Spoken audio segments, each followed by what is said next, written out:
Buenas tardes. Good afternoon, everyone. Welcome and thank you for tuning in to the California Citizen Redistricting Commission's Community of Interest Input Meeting. Before we begin, we want to acknowledge all those who are being impacted by the Dixie Fire and other wildfires burning now in California.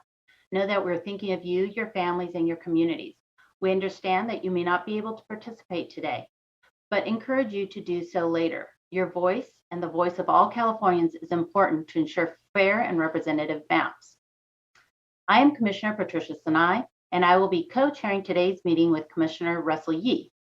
Today, we're offering one language line for Spanish language speakers to listen to the meeting in their native language. Could I please have Joanna or Jose provide our call-in number?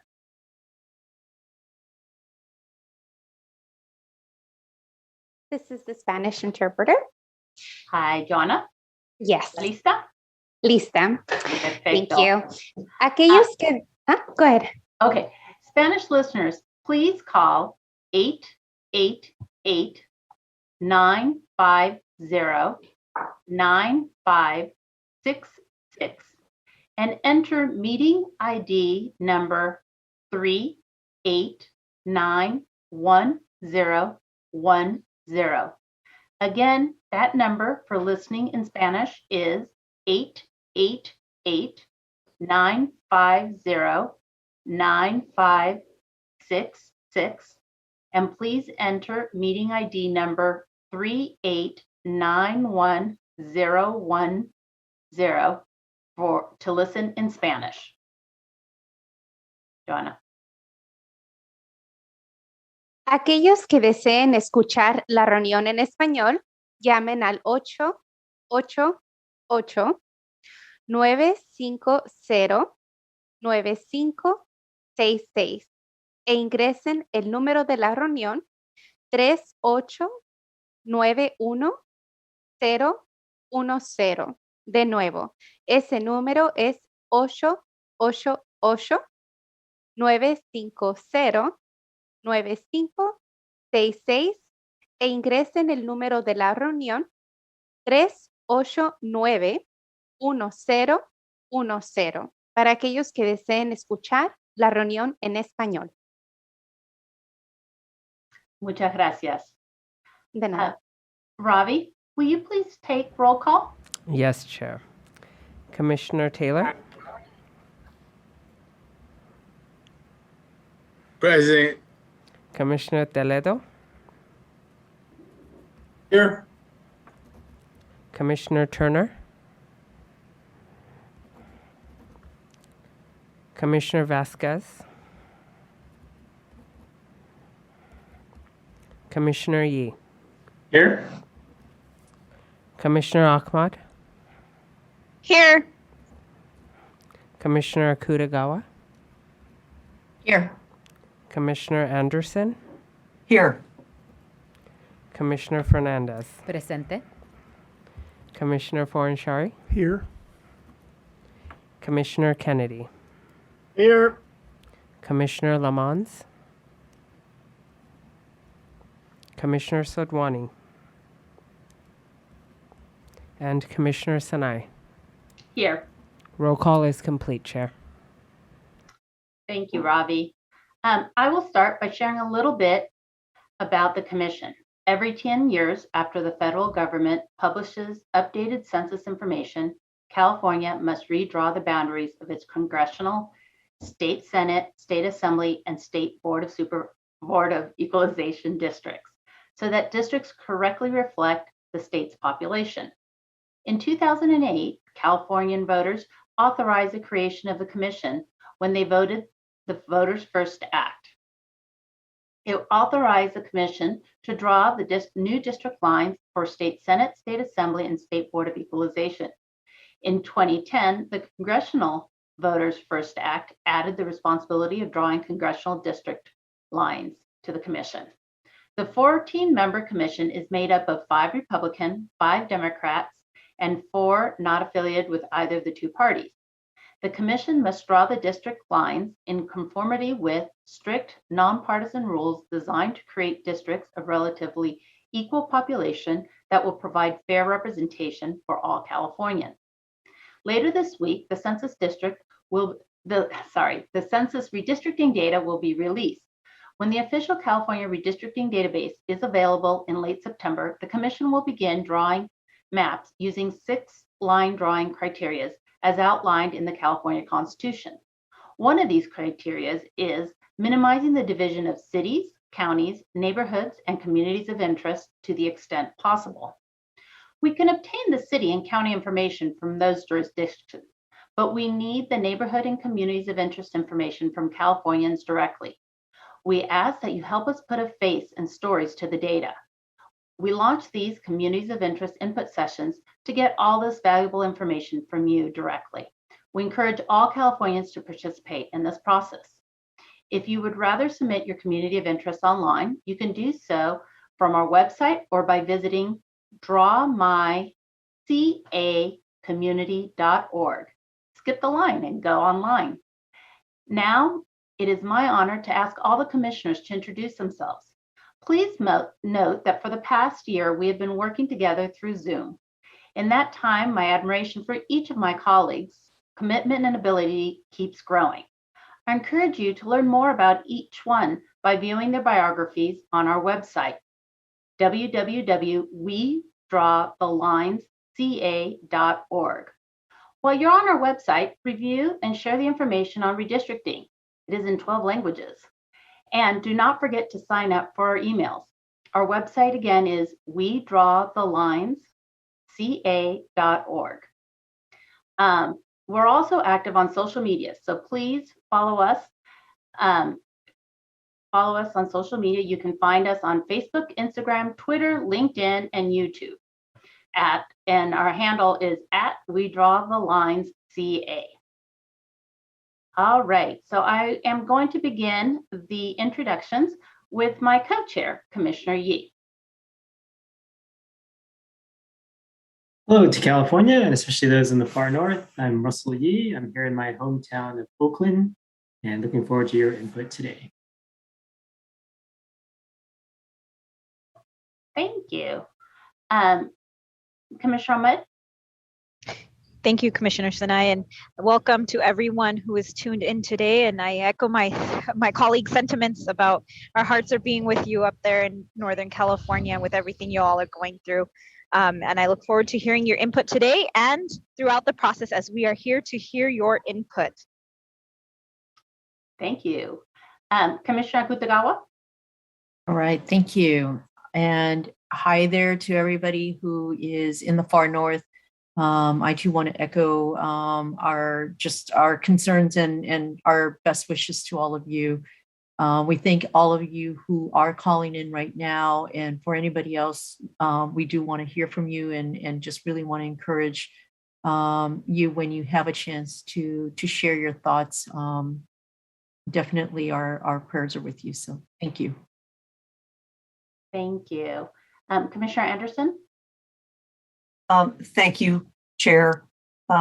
As my fellow commissioners have said, our hearts are with you. This is a terrible time in many of your lives for the whole state. Thank you for those who are able to take time and speak to us today. We really appreciate that. We want to hear from everybody and encourage you whenever possible. If you actually get a chance, please tune into the commission. And thank you for all those who we'll be hearing from today. Great, thank you. Commissioner Fernandez?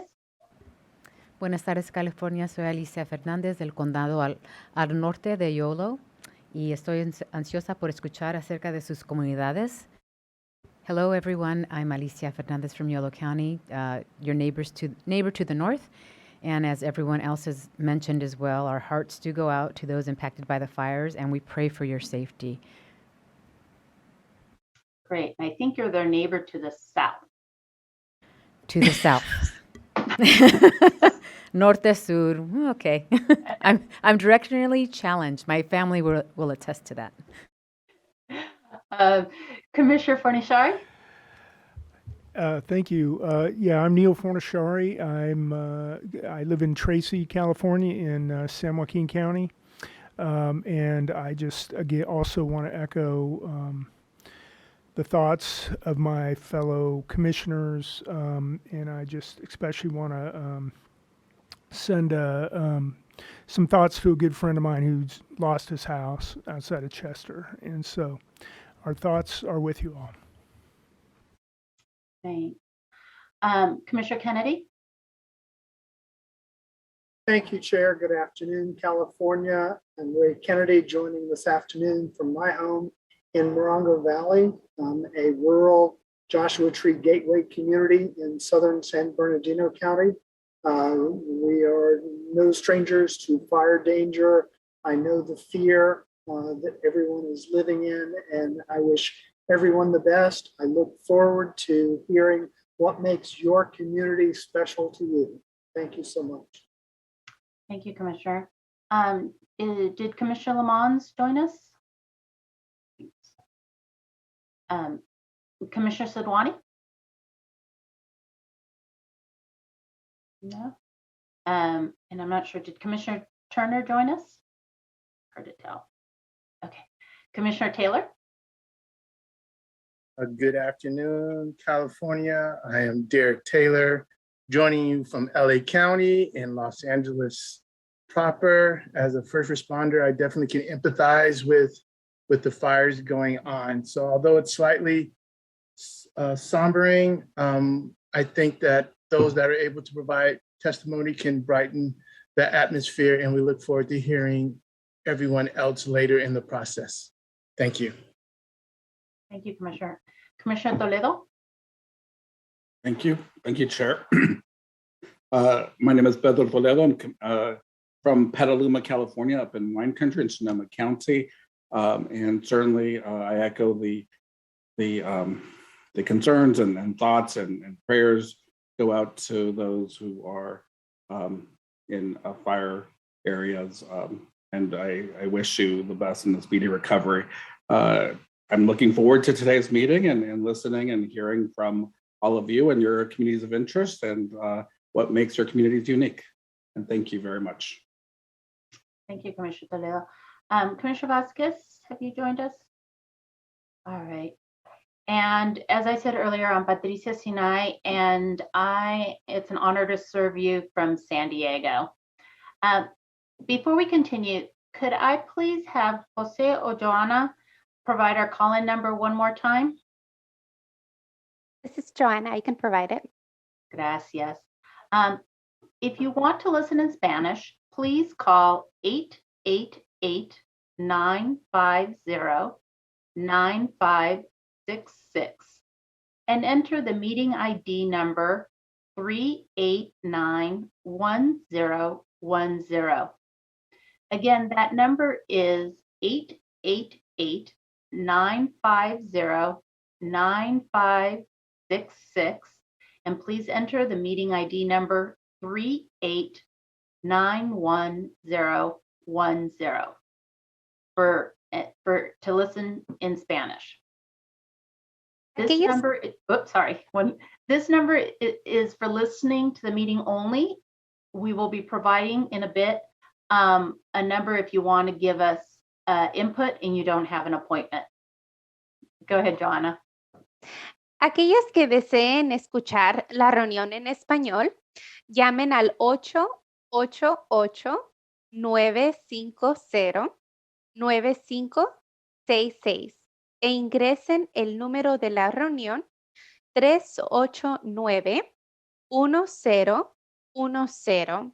De nuevo, ese número es 888-950-9566 e ingresen el número de la reunión 389-1010 para aquellos que deseen escuchar la reunión en español.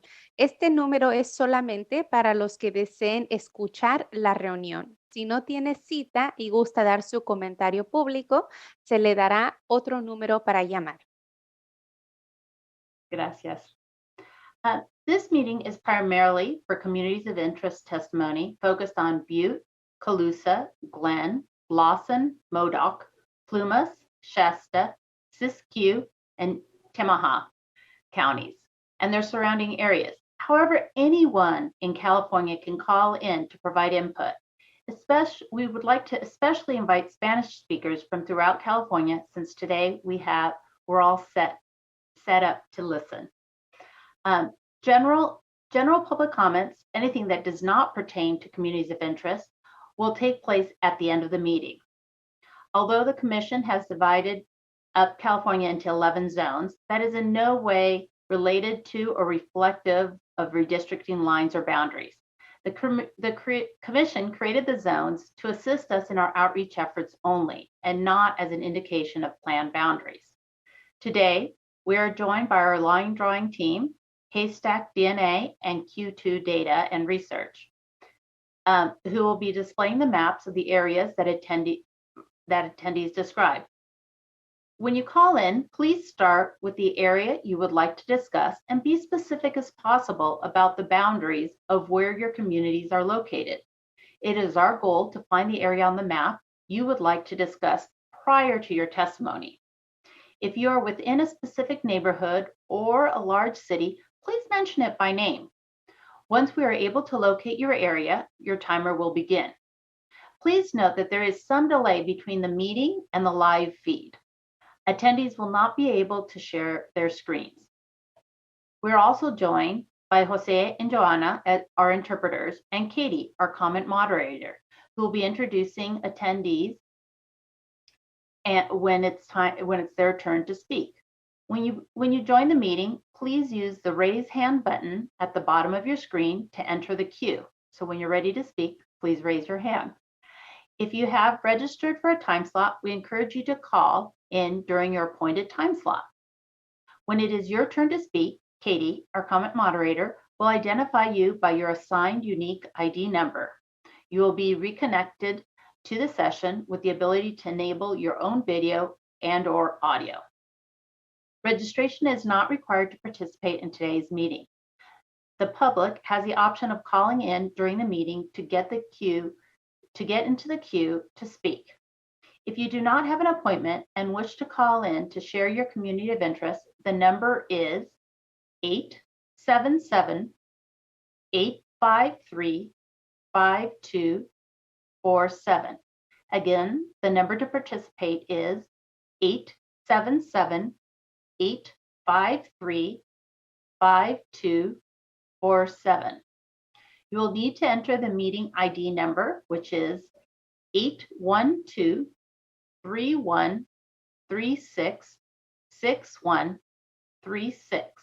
Again, the meeting ID number is 812-3136-6136. And then press *9 to enter the queue. This call information and access code is also listed on the live stream, which can be found on our website. You will need to dial the second number in order to give public input. If you will be using a Spanish interpreter to provide input, there will be a Spanish interpreter for you at this call-in number. The comment moderator will assign you a speaker order number before you begin speaking, and please take note of this for future reference. You will be able to use that number to identify your community of interest testimony on our website at a future date. The Commission will be enforcing a 3-minute time limit for English speakers and 6-minute time limit for those with an interpreter. There will be a warning at 30 seconds and at 15 seconds remaining. At the beginning of your input, you will see a map on the screen. Please remind the mapper what areas you would like to see on the screen and be as specific as possible about the boundaries where your community is located. If at the conclusion of the meeting there is still a need to allow for members of the public in the queue to speak, we will continue this community of interest input session at a new date and time, and will attempt to schedule the remaining members of the public to speak for the allotted 3 minutes. Please monitor our website as we expect to post a continuation of this agenda within 24 hours. Community of interest tool. While there's no clear rules on how to define your community of interest, we've identified ways for you to describe your community. Begin with your county or city, mention the street names and significant locations in your neighborhood, to help us identify the parameters of your community. Tell us, with who do you work, live, play, learn, pray, protest, and celebrate with? Those would be your communities. What are your shared interests? What brings you together? What is important to your community or communities? We all belong to more than one. Are there nearby areas you want to be in a district with? Are there nearby areas you don't want to be in a district with? Why or why not? Has your community come together to advocate for important services, better schools, roads, or health centers, fire safety? Please tell us. Also, we invite you to use our Communities of Interest tool to draw a map and describe your community or communities by visiting drawmycacommunity.org. Again, drawmycacommunity.org. This tool is available in 16 languages, so feel free to skip the line and go online. And to submit, please, we are inviting everyone to submit your community of interest input today. And I'm going to ask you to please tell at least 3 friends to do the same. We will begin the public input session, and I will pass this over to Katie, our comment moderator. We will start with people who are registered and then open the phone line. If there is time before the next session, we'll open the phone lines if there's time before the next session. If you're calling without an appointment, please do not hang up, as you will lose your place in line. All right, Katie, it's yours. Thank you, Chair. Good afternoon. Welcome to the public input session. Please use the raise hand button at the bottom of your screen to enter the queue. When it is your turn to speak, you will be identified by your assigned unique ID number, which you were emailed yesterday. You will be reconnected to the session with the ability to enable your own video and/or audio. You will then be assigned a speaker order number before you begin speaking. Please make a note of your speaker order number for future reference. If you are calling without an appointment, please do not hang up, as you will lose your place in line. If you will be using an interpreter, please identify the language you speak as soon as you are connected. The Commission will be enforcing a 3-minute time limit for English speakers and a 6-minute time limit for those with an interpreter. There will be a warning at 30 seconds and 15 seconds remaining. It is the Commission's goal to find the area on the map you would like to discuss prior to your testimony. If you are within a specific neighborhood of a large city, please mention it by name. Once we are able to locate your area, your 3 or 6-minute testimony will begin. Attendees will not be able to share their screen. At this time, we will have 002, and then up next will be caller 8144.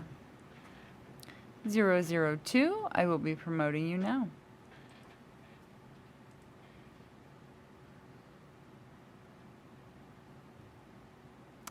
(002), your speaker order number will be number 1, if you will please make note of that for future reference.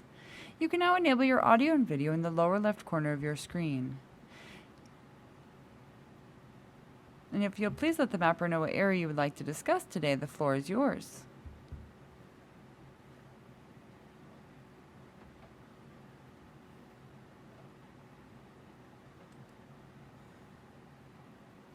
Unique ID code 002. You should be seeing a prompt on your screen to unmute at this time.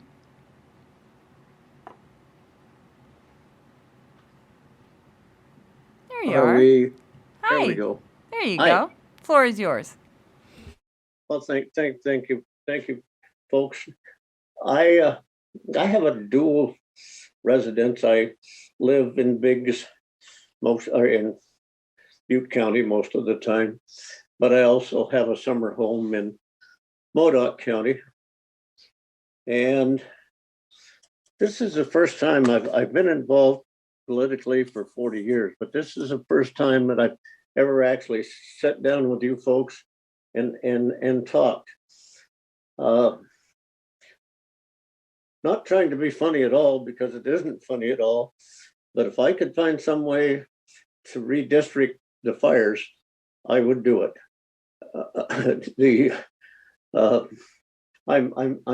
I'm sick at heart. But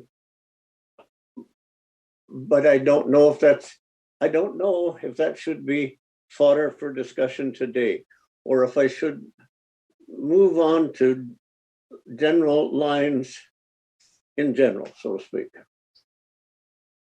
Can you help me? So when you say redistrict the fires, what do you mean?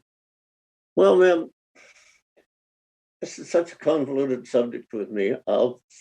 In about 15 days, I will turn 80 years old. And I grew up in Modoc County, which is right in the northeastern corner of the state. I worked, now live in Butte County full time, but we still have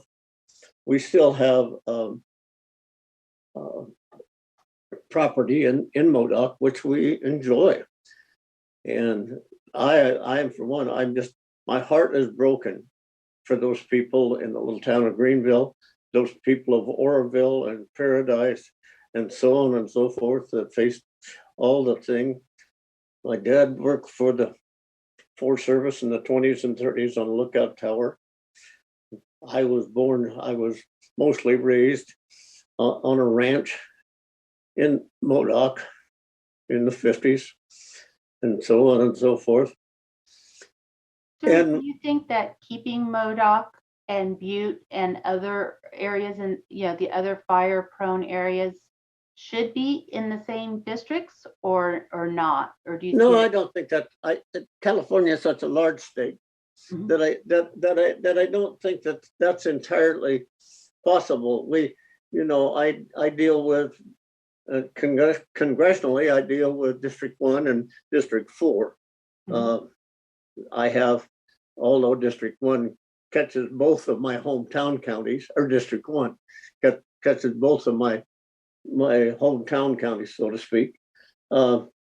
People in Plumas and so on and so forth. My son's family just lost, I won't guess at the number, but 2 houses and 60 acres when Greenville burned down over the weekend.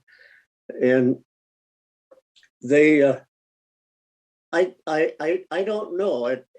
It's there again. It's really a great thought if we could figure out how to legislate or how we could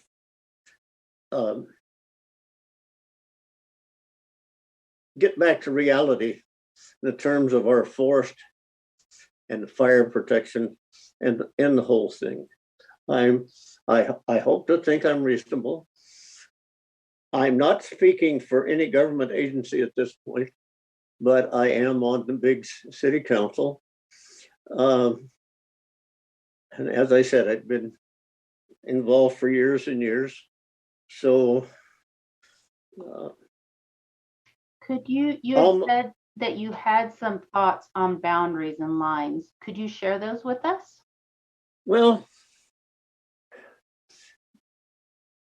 how could I do that? Just in terms, at one time, Modoc, I think, was in a different district than it is now. I think it's in District 1, Doug LaMalfa's district, I believe. I'm sure it is.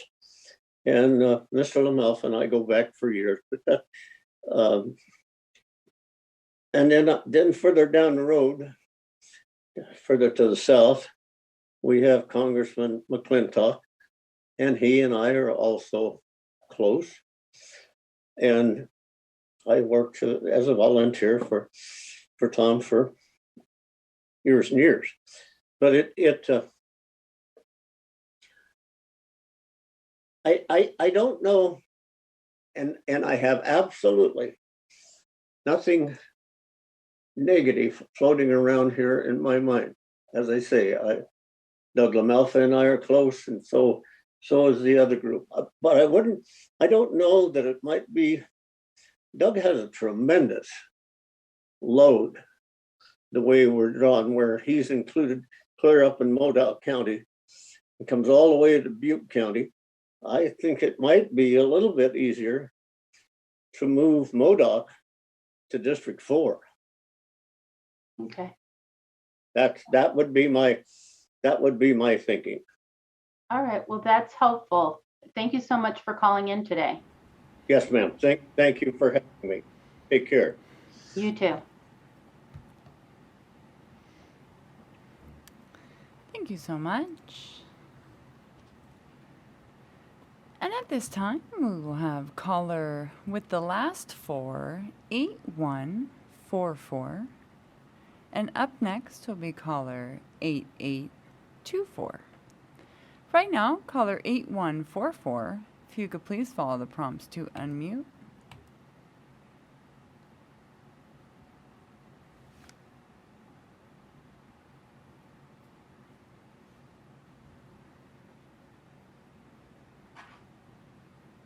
Caller with the last four, 8144, if you could please follow the prompts to unmute by pressing *6 at this time.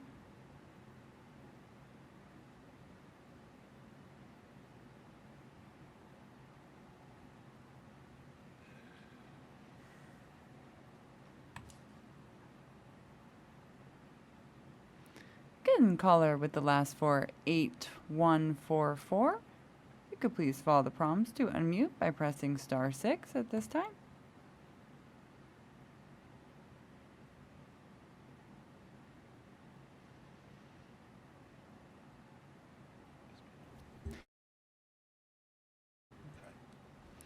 May I have a Spanish interpreter, please?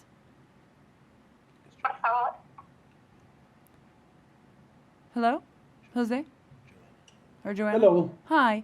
Could you Hi. please interpret the instructions to press *6 on the telephone keypad to unmute in case the caller is a Spanish speaker? And that would be the how to call in instructions or the Oh, no, the... how to Great. speak. Can you hear me now? Oh, you're unmuted now. We've got her. Thank you so Oh much. my sir. goodness. So That's sorry. okay. No, that's fine. I'm glad you were able to get through. That's fabulous. So your speaker order Oh, number will be got number stuck there. 2. If you'll please make a note of that. And then if you let the mapper know what area you would like to discuss, the floor is yours. Perfect. Thank you. You're So my name is Lindsay, and I will be talking about the Butte, Yuba, and Sutter counties. So I live in Butte County, and I work in all 3 counties. I'm the Education and Outreach Coordinator for the Butte, Yuba, Sutter Water Quality Coalition. So for those of you that aren't familiar with the coalition, I'll just give a little bit of a background on it. So the Irrigated Lands Regulatory Program, or the ILRP, was created and mandated at the state level. The ILRP regulates the discharge from irrigated agriculture lands for protection of surface water and groundwater. There are 12 sub-watersheds throughout the Sacramento Valley region. Representative to help our growers comply with the state regulations and provide any outreach that is necessary. So our sub-watershed represents Butte, Yuba, and Sutter counties together. Our counties are also close together both geographically and community-based. We have over 1,700 members in the sub-watershed, and many of those growers own or operate property in all 3 counties. With such a tight-knit community, I believe that it is very important for the counties to stay connected as they are in terms of the legislative districts.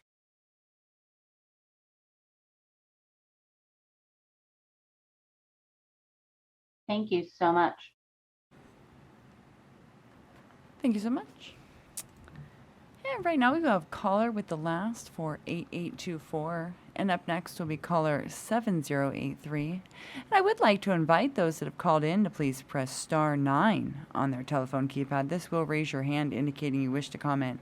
Please press *9 to raise your hand indicating you wish to comment.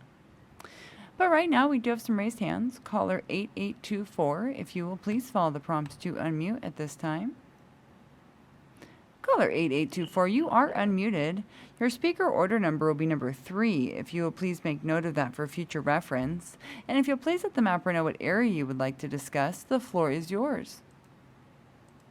I'm Jason Christian. I live in Portola in Plumas County, and I'm interested in the forest communities, a tier running from Humboldt County in the northwest down to Sierra Nevada counties in the southeast.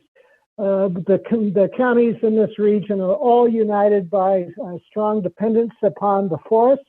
They think they largely have in common a sense of alienation from access to power in this state and community, in part because historically the voting has been dominated by large suburban communities, particularly around Sacramento.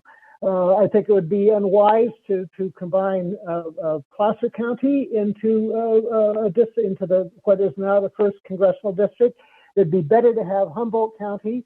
I am very concerned about how we deal with Yuba County. Of course, I agree with the previous caller that Yuba, Sutter, and Butte County have strong ties. However, it's useful to distinguish between the agricultural-based communities right around Marysville, which has much more in common with Sutter County, and western Butte County from the forest-dependent towns. We're tired of these fires, and we know we're going to have to continue to be used to them. But there is room for a policy that is directed strictly at the challenges of the forest communities, and this is an important issue for all of us, for the rest of the state as well. The forest communities need to have a voice separate from the larger communities that make up the rest of this great state. Thank you. Caller, can you hold on 1 second? Still here. Okay, great. You said from Humboldt on the north to Sierra. Can you name? I'll be more precise. Yeah, Would that please. help? I've sent you a map, and it includes Humboldt, Del Norte, Trinity, Siskiyou, Modoc, Lassen, see how I do here, Tehama, Butte, Lassen, Feather, not Feather, Plumas, Sierra, Nevada, and parts of Shasta counties and parts of Yuba County. Great. And you said you sent us a map, so we will make sure to connect that with your testimony. Do you know exactly which parts of Shasta you would like to connect and which parts of Yuba?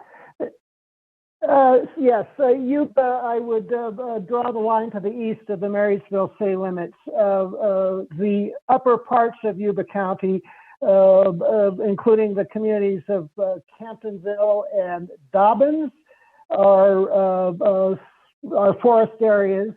In Shasta County, while Anderson and Redding are also to some extent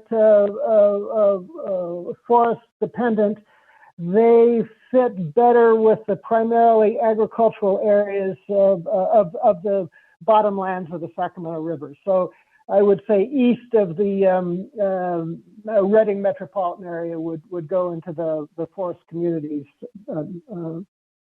piece. Okay, well, thank you so much for taking the time today to call in. Thank you. Right now we will have a caller 7083. And up next will be caller 6129. Caller 7083, if you will please follow the prompts to unmute at this time. Caller 7083, you are unmuted. Your speaker order number will be number 4. If you'll please make note of that for future reference. And if you'll please let the mapper know what area you would like to discuss, the floor is yours. Hey, can you guys hear me? My name is Zane. We sure can. Go ahead. Okay, awesome. So yeah, the area that I would like us to see on the map is the counties of Del Norte, Siskiyou, Modoc, Humboldt, Trinity, Shasta, Lassen, Tehama, Plumas, and Sierra County. There's a little bit of Mendocino and Yuba County as well. So I currently live in Butte County, and for me, what's common for all these counties I just mentioned is our shared interest in forestry. We all have significant agroforestry industries in these counties, And currently, we don't have good representation, especially around climate change and the impacts that will have on managing these forests into the future. And I think it's really important that we connect all the way from the east of the state all the way through to the west of the state. We have more in common, both across that whole range in terms of forestry, than we do have along the sort of vertical up and down axis, especially in the North Central Valley through the Central Valley, which is more focused on farming. So I think that's really important. The other thing is there is the Klamath watershed in the north area of the state. That's really mostly in Siskiyou County, as well as Trinity and Humboldt counties, as well as a little bit in Del Norte County. And the management of that watershed is critically important, I think, for this area and for our long-term survival. And so I would like to see our future legislative districts include that whole watershed as a contiguous community of interest. There's a lot of tourism activity around that watershed, as well as, again, the forestry industry, and as well as just outdoor activities. A lot of folks across this region, we share common interests in hiking and outdoor sports and biking and other activities that make use of that watershed. And so that is something that's also really important to me. So thank you so much for your time.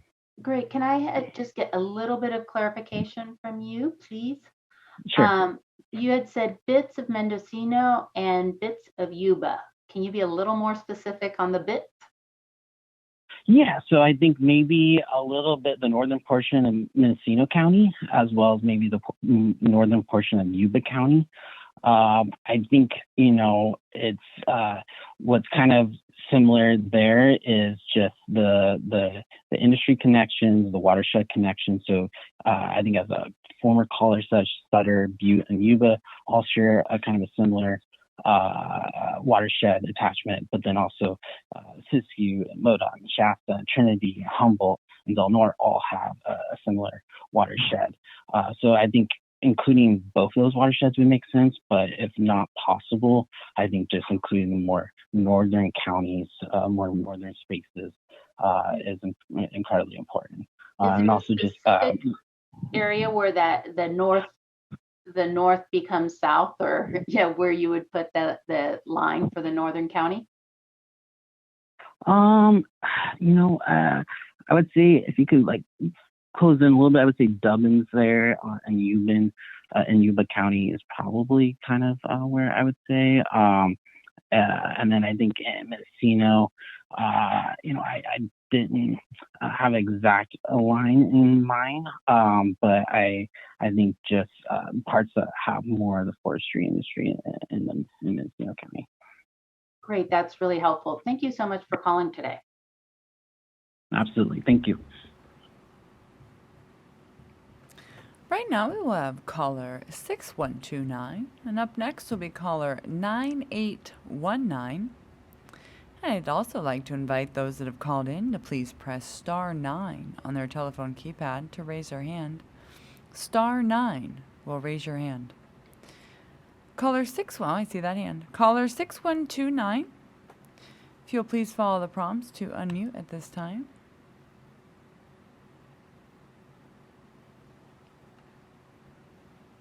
Caller 6129, you are unmuted. Your speaker order number will be number 5. If you'll please make note of that for future reference. And if you'll please let the mapper know what area you would like to discuss, the floor is yours. Yeah, I'm calling in. This is Jerry Handy, director and founder of the 4G Foundation out of Sutter County. And I would like to talk about just the areas of Colusa Butte, Yuba, Sutter, Shasta, and Plumas. Thank you. Go ahead, please. And the point of the call is really just to express our strong connection between all of these counties. As the director of the foundation, we're a foundation that helps those in need.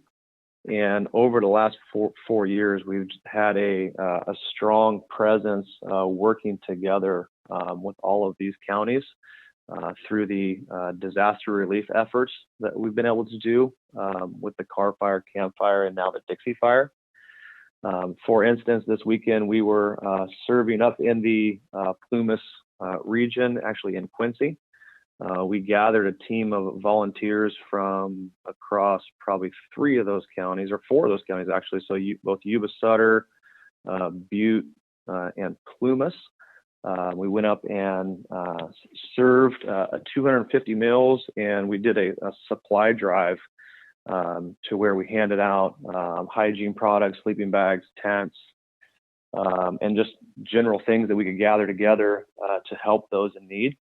And obviously, as we all know, this has been a continual thing over the last 3 or 4 years, and just the bonds that we're creating with people in these rural communities. Obviously, we're a rural community in the Sutter County area. I live in Sutter. Our kids go to the schools here. It's a small rural school, and we actually play in sports. A lot of the schools in Butte, Colusa, and Plumas, Shasta County. So just wanted to call in and express the fact that we are strongly connected to the more rural areas, rural schools, rural people. So I'd like to see, obviously, these areas continue to stay connected, if possible. Thank you so much for calling in. Yep. Right now we will have caller 9819, and up next will be caller 5352. Caller 9819, if you will please follow the prompts to unmute at this time.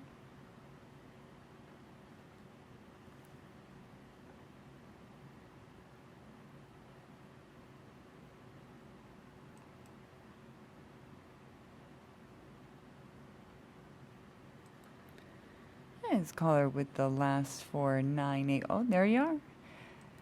Your speaker order number will be number 6. If you'll please make note of that for future reference. And if you'll please let the mapper know what area you would like to discuss, the floor is yours. Can you hear me? Hello. Hi. Yes, I can. Perfect. Can you and we hear can me? Yes, we can. Go ahead. Excellent. I live in Sierra City in Sierra County. And we have been in Congressional District 1 for, the last 10 years. And hold on a second. I would like to talk about Congressional District 1. We have been working together in the counties of Congressional District 1 to get better representation, but also we have very similar needs around forestry. Most of our counties are also heavy tourism communities, but outdoor sort of tourism, not high-end tourism like the Tahoe area. And we've gotten to know each other really well. We are concerned that it's like with the population changes. We think that Nevada County and Placer County, which are both partial counties in our congressional district, will probably be absorbed into a congressional district south of us, presently named Congressional District 4. And that means that we need to reach out to other counties to have enough population for our district. Because we're largely forestry oriented and outdoor tourism oriented, we think that heading west and adding Trinity, Humboldt, and Del Norte would be the most compatible arrangement as far as communities of interest. We do have a big problem with fires up here. We really need to have better coordination and support from the federal government, as well as the state government in fire prevention. And 30 seconds remain. we hope that that would be a compact district and makes sense to 15 seconds as far as community of interest. So thank you for your all your work. It's got to be really hard. We appreciate what you're doing. Thank you. Thank you so much for your call. Right now we will have caller 5352. And I would like to invite those that have called in to please press *9 on their telephone keypad. Right now we have caller 5352. If you will please follow the prompts to unmute at this time.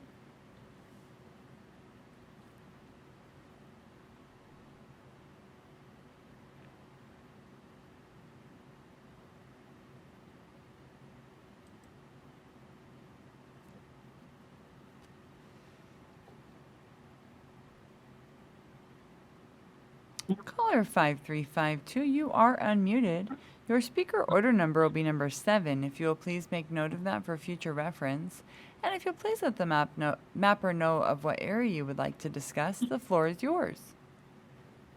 Hi, this is Cherise Stevens. Can you hear me? We sure can. Okay.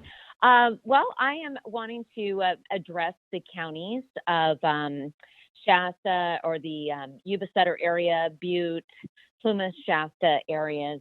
I did hear Jerry Handy speak. He is also from Yuba City, or from Sutter, and I'm from Yuba City. And I'm going to piggyback off of some of the things that Jerry said. We are rural, and we identify a lot of our areas, specifically our agriculture and more of the rural areas. We're just more like-minded along with them versus if we were to be absorbed into a larger metropolitan area. Some of the things that we have been involved with, and as Jerry said, there's been a kinship or a bond that's taken place over the last several years with some of the disasters that we've faced. The Carr Fire was one of the first fires that I know myself, and as Jerry spoke, I was involved with him on the Carr Fire to go and bring aid to the Redding area. We have also helped with the Oroville Dam situation that happened a few years ago. Again, with Camp Fire, we joined with other nonprofits. We have a nonprofit ourselves called Say Love that is helping bring resources and solutions to problems in the Yuba and Sutter area. And it's important that we continue being able to be with people that we feel like share our same issues. And so we would like to see that when the lines are being considered, that these areas are kept together. Thank you so much for your input today. Yes. So, is there anything that you'd like? Is there a question or anything as far as what I'm trying to express, or? No, I think you did a really good job. So thank you. Okay. Well, thank you, and please consider that these areas are supported and kept together when those lines are drawn, because it's just we were just up there at in Quincy working on the Dixie Fire this last weekend, and it's something that we feel like we have that kind of bond with those the people in our counties. Thank you for sharing. And please Thank you. And please do share that we're here to others in your network. We'd love to hear from them as All well. right. Thank you. Great. Thank you so much. Thank you. Bye-bye.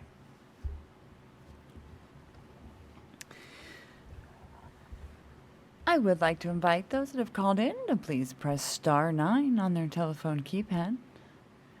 I do believe that is one of our regular listeners. At this time, Chair, we do not have any other raised hands in the queue. I will defer to you. Could you read the call-in instructions, please, Katie? Absolutely. The Commission will now be taking community of interest input by phone. To call in, dial the telephone number provided on the live stream feed. It is 877-853-5247. When prompted to enter the meeting ID number, 812-3136-6136 for this meeting. When prompted to enter a participant ID, simply press the pound key. Once you have dialed in, you'll be placed in a queue. To indicate you wish to comment, please press star 9. This will raise your hand for the moderator. When it is your turn to speak, you will hear a message that says the host would like you to talk and to press star 6 to speak. If you would like to give your name, please state and spell it for the record. You are not required to provide your name to give public comment. Please make sure to mute your computer or live stream audio to prevent any feedback or distortion during your call. Once you are waiting in the queue, be alert for when it is your turn to speak, and again, please turn down the live stream volume. And we do have a caller with their hand raised at this time. Caller with the last 42083. If you will please follow the prompts to unmute at this time.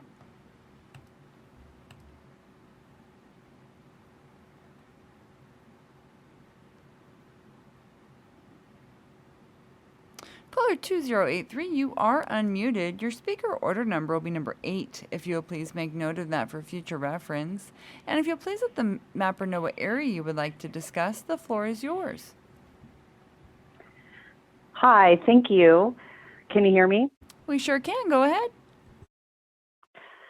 My name is Angelina Cook, and I've been working on watershed stewardship in Siskiyou County for about 15 years.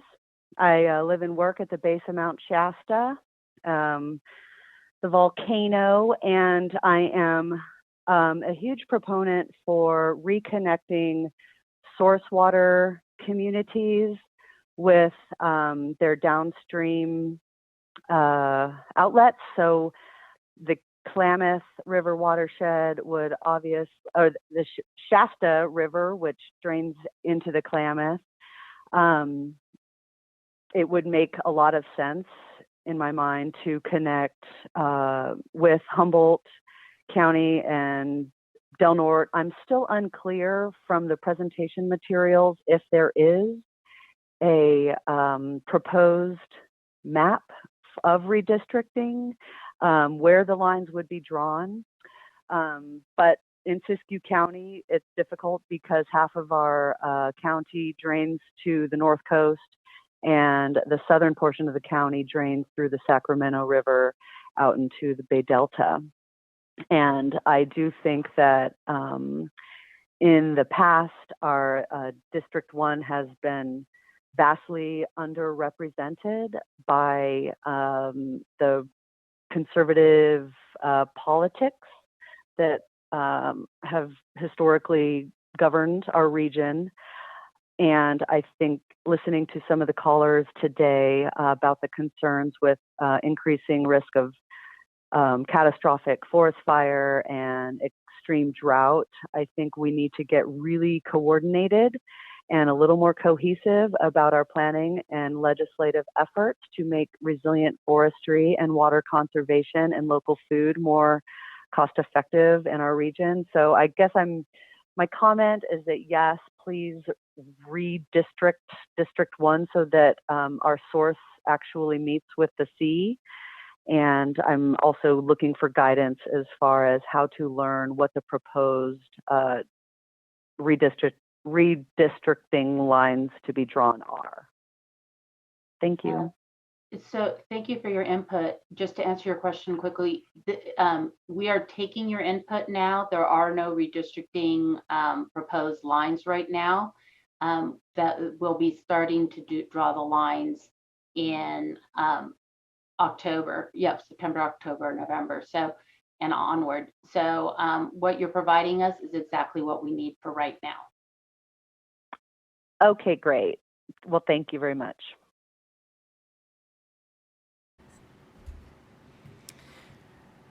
And that was all of our callers at this time, Chair.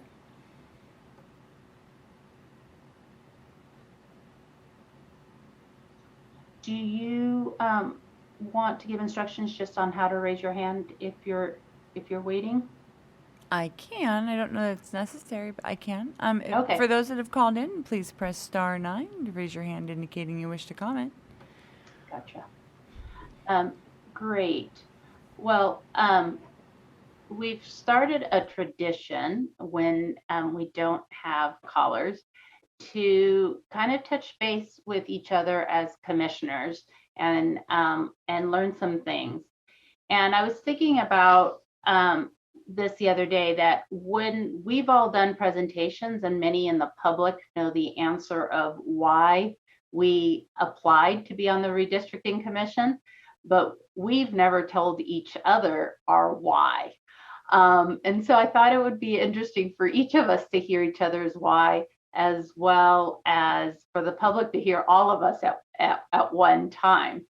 Of course, you don't have to participate, but it would be great to hear your story on why when you saw that there was a commission, or you heard that there was a commission, why you submitted the first easy application. I also want to know why, when they sent you the grad school application, you thought, hey, I still want to do this. But let's just start with the first one. Anyone want to share? Oh, come on, I know, don't be shy. Thank you, Commissioner Kennedy. Thank you, Chair. I started working in the field of international electoral assistance in 1989, 1990. And one of my first experiences after starting full-time in late 1990 was going to Haiti for the 1990 elections and doing all the work to provide equipment and supplies and organize training and so forth, and then getting to see election day. And I remember the smiles on people's faces as they flooded into the schoolyard to vote, even though the polls were like an hour and a half late opening, and they had been standing in line for 3 or 4 hours before the normal opening time. And yet people were so thrilled to have the opportunity to have a say in their country's future. And that sort of interest in having a voice inspired me and has been a factor keeping me focused on helping people have a voice in their community's future over the last 30 years. And then 7 years into it, I learned that my grandfather had been a member of the county board of elections in the county in North Carolina where my father grew up. So it's in my blood as well. Thank you so much for sharing. Anyone else would like to share?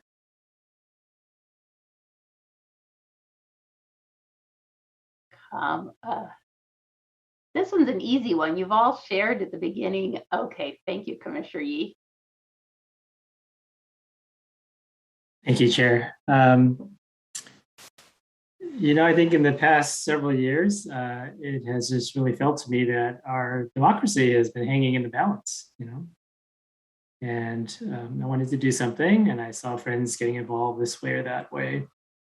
And none of the ways they were getting involved really grabbed me because it seemed to be always taking one side against another. And in my church work and seminary teaching and just kind of growing up bicultural, I always felt, there's usually two sides for a reason. And, and you really need to have bridge builders and people who talk to both sides. And so when the opportunity for the commission came along, this is perfect because it's a way of being on everyone's side. You don't have to take sides to be on this commission. In fact, the whole point of the commission is to be on everyone's side and to be able to tell all 40 million Californians you're on their side. And so I thought this was a perfect way to get involved, to try to do my part to help one little piece of democracy, a very small piece, but very needful piece. And what an opportunity to try to give back to my state, which I love so much and been home to my family for over a century. So put the application in and played Survivor for a year. And here I am with all of you wonderful people. Great. Thank you so much for sharing, Commissioner Yee. Anybody else want to share what inspired them? Thank you, Commissioner Taylor. Hello and good afternoon. Like most of us, I'm a married father of 3, and I'm trying to instill in my children a level of civic responsibility. So you need to practice what you preach. And so I thought this was a wonderful opportunity for me to practice what I preach to my children. And it's at such a rudimentary level in that this redistricting goes back to, one vote in representation. So I thought that that is a optimal lesson that, as Russell says, is a bridge builder, because it doesn't necessarily relate to choosing a particular side one way or another, but safeguarding that one vote and that concept of representation for each person. So from that standpoint, especially, we have to mimic the behavior that we want others to emulate. So I thought this was my opportunity to step up and mimic the behavior I want other people to emulate. And that got us here after playing Survivor. I'm glad I asked this question because you guys are getting me all, verklempt, or however I'm supposed to say it. And I know my Yiddish grandmother is upset with me right now. And Patrice says, if I can also add, and again, as it relates to that whole bridge building thing, I consider myself an everyman, and I thought that if I was fortunate enough to get seated, that I would be a good witness to the process, because so often we hear people talk about how they are disenfranchised from the process. And I thought that I was pretty representative of at least my community, my friends, in that I can speak to the thoughtfulness given to a process, that I can speak to the individuals that were in the room, and that I could be a faithful witness to what was done to secure our democracy. Thank you. No, thank you. Anybody else want to share, or I'll right now? Okay, Commissioner Pranishar. Yeah, thanks, Patricia. Let's see, in 2000, the legislature drew the lines. Most of San Joaquin County wound up in one district, except for Stockton, which is the largest city. It wound up in a district, there was a little sliver that went all the way up through the center of the county and grabbed Stockton and put it with Stanislaus County. And my district wound up snaking its way through the uninhabited hills into eastern Alameda County, southern Contra Costa County, and all the way down to southern Santa Clara County. And, the only reason my district looked like that was to try to ensure that the congressional representative continued to get elected indefinitely. It clearly had no, you know, I mean, the people in those different areas only had party affiliation in common, nothing else. And it just really rubbed me the wrong way. You know, politicians are not supposed to elect their voters. Voters are supposed to elect their politicians. And so, you know, when I heard about this opportunity, that was part of the reason. And, you know, the other part of the reason is being a systems engineer. This is about the toughest systems engineering problem you can find. And so it seemed like a fun problem to work on. Thank you. I was just reading a lot around systems change last week, and all of a sudden it hit me that this is a perfect example of how you change a system. And it was an interesting to take what I was reading and apply it to what we're doing and thinking it through for different audiences. We have a person, I believe. Do we have a person or do we not have a person? Katie? No, Chair, we do not have anyone in the queue at this time. Oh, okay. For some reason, there was a little hand for a second. Might have been me, Chair. I'm sorry? It might have been me. I threw off your groove. I was raising my hand digitally. As a panelist. Yes. Please, Commissioner Vasquez, can you please share? Sorry about that. That's okay. I was encouraged by several folks independently to put in an application, which I took as the sign from the universe that I was not doing enough community work. I feel like I had a lot of folks encourage me, having been an organizer and a policy advocate for systems change. I seem to be the right amount of policy wonk and community organizer to be on a citizens commission.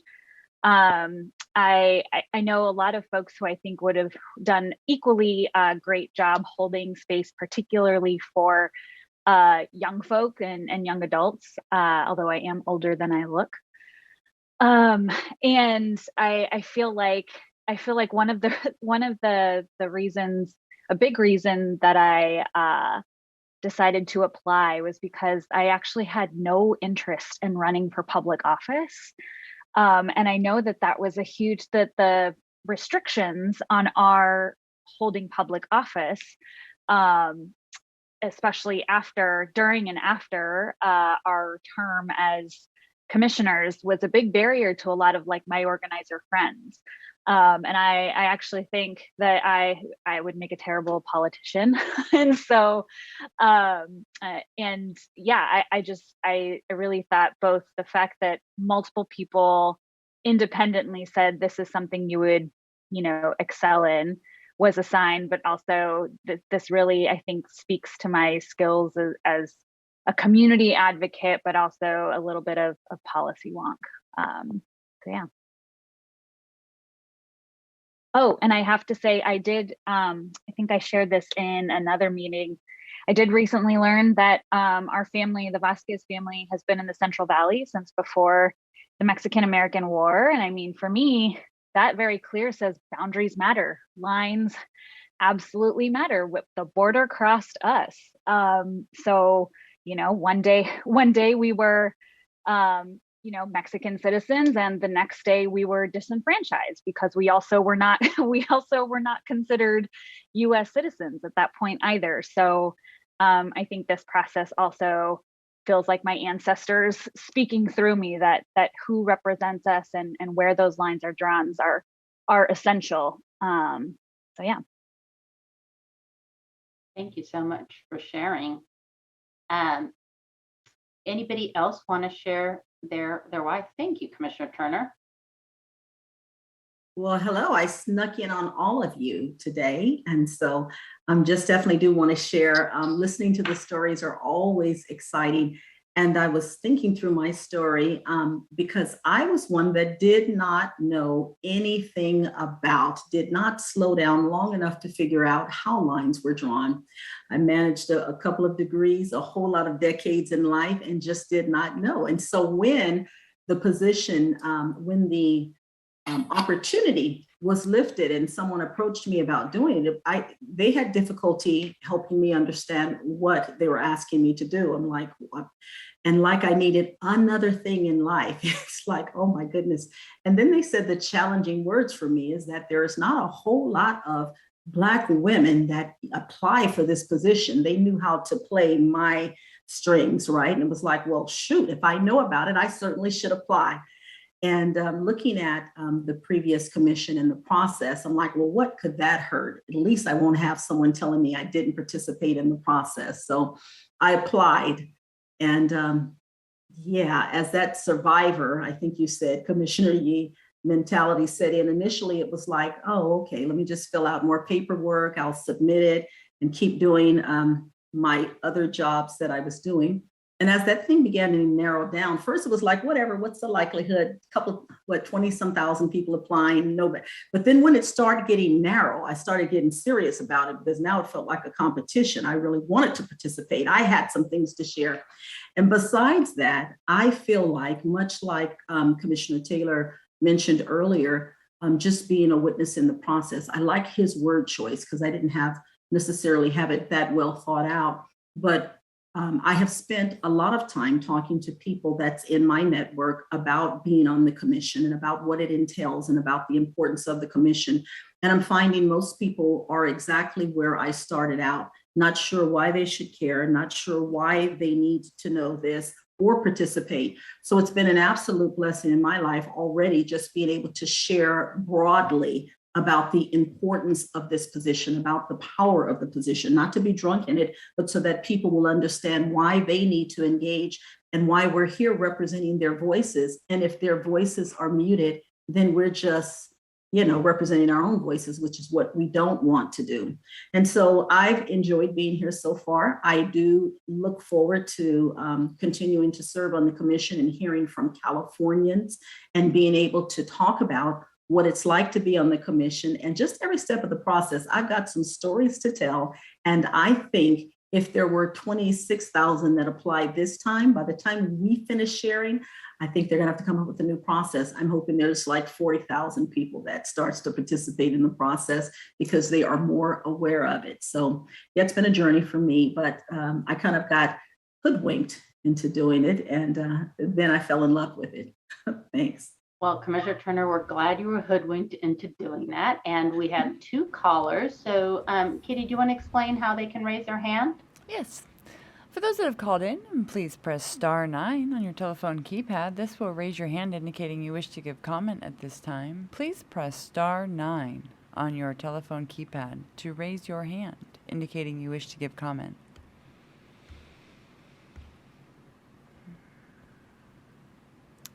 Caller 1126. I do see your hand. And again, if you'll please press *9 to raise your hand indicating you wish to give comment. But right now, we'll go to caller 1126. If you'll please follow the prompts to unmute at this time.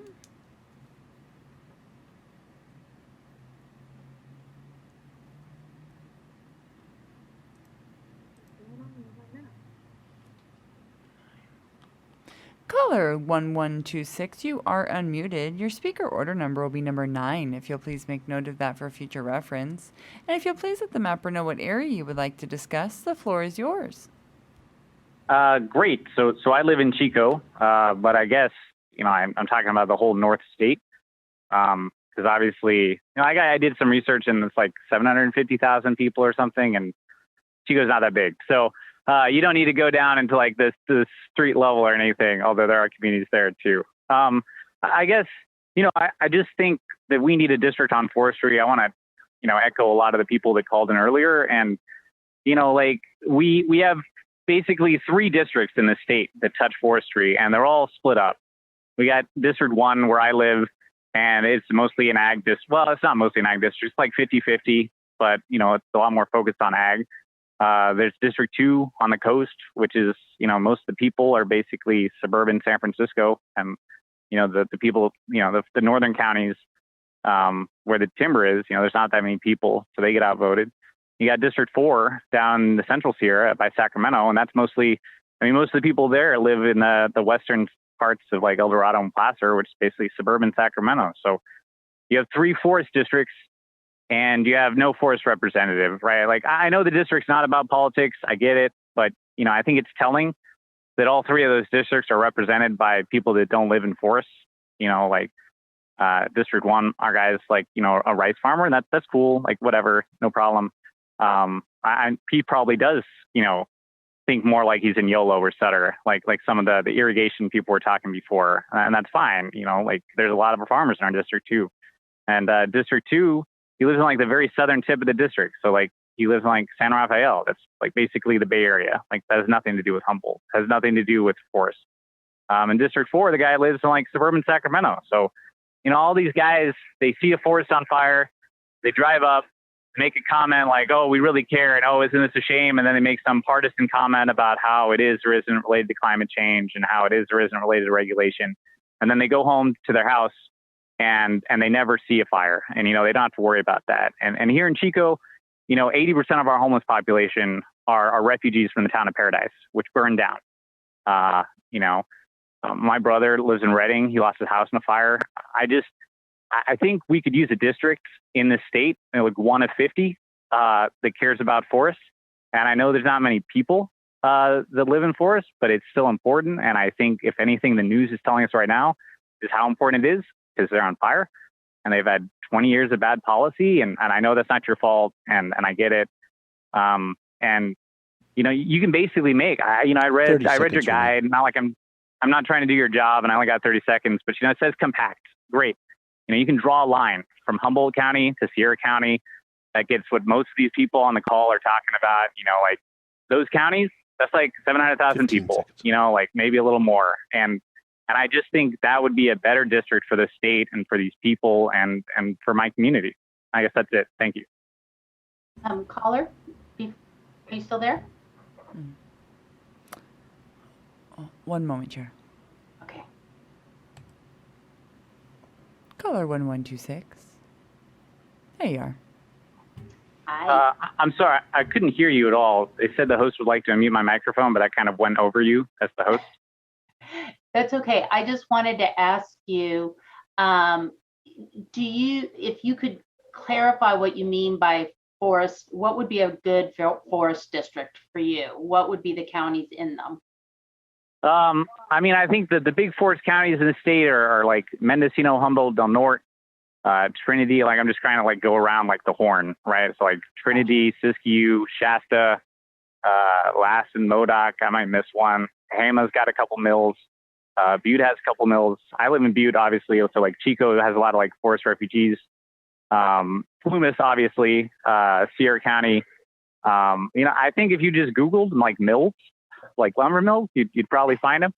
I guess, like, I do understand that people that think Butte's part of YOLO and everything, but like maybe if you need like, I don't know, maybe another line is like irrigation district. Like a lot of Butte's on groundwater. Maybe you say like, cool, if you're on irrigation land, then you're in one district, and you're on groundwater, you're in another. I don't really know. Like I don't want to cut anyone apart from their community, but I just think we could use a forest community. That sounds great. Thank you so much for taking the time to call in and to clarify for us. Thank you. Thank you, ma'am. Kitty, I think we have time for one more caller. If either of the two people who have called in would like to press *9. There you go. We've got one. Yeah, it's the other. Yeah, the other callers *9. If you'll please follow the prompts to unmute at this time.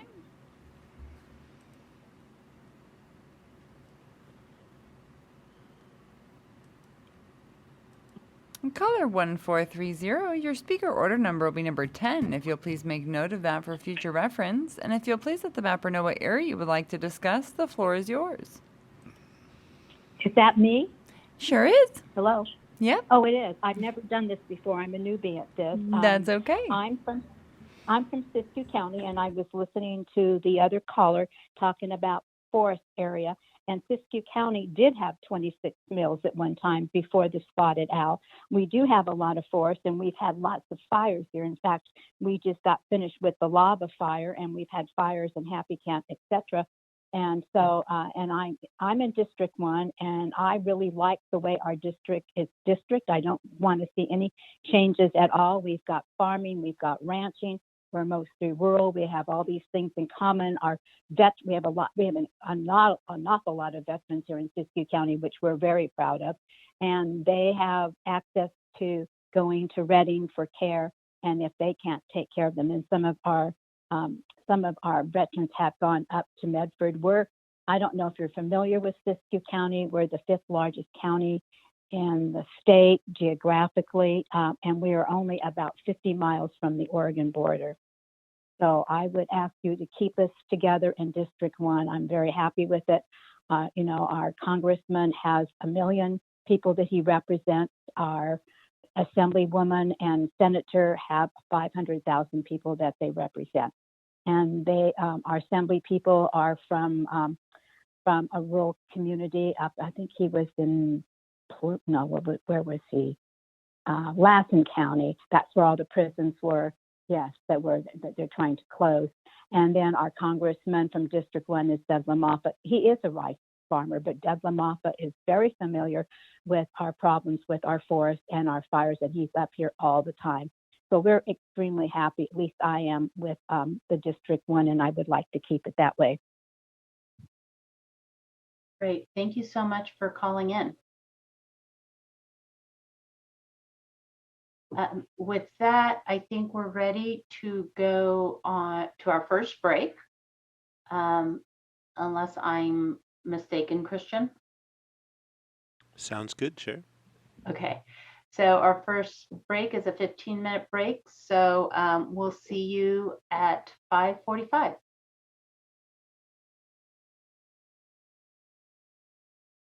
Welcome back. We continue with the California Citizens Redistricting Commission Community of Interest Input Meeting. We also encourage you to visit our online mapping tool. That's at drawmycacommunity.org, drawmycacommunity, all one word.org. There you can draw a map and describe your community of interest. Let's go ahead and have the call-in instructions repeated, Katie, and then we can have them also repeated in Spanish, please, by our interpreters. Okay. One moment, Chair. Sure.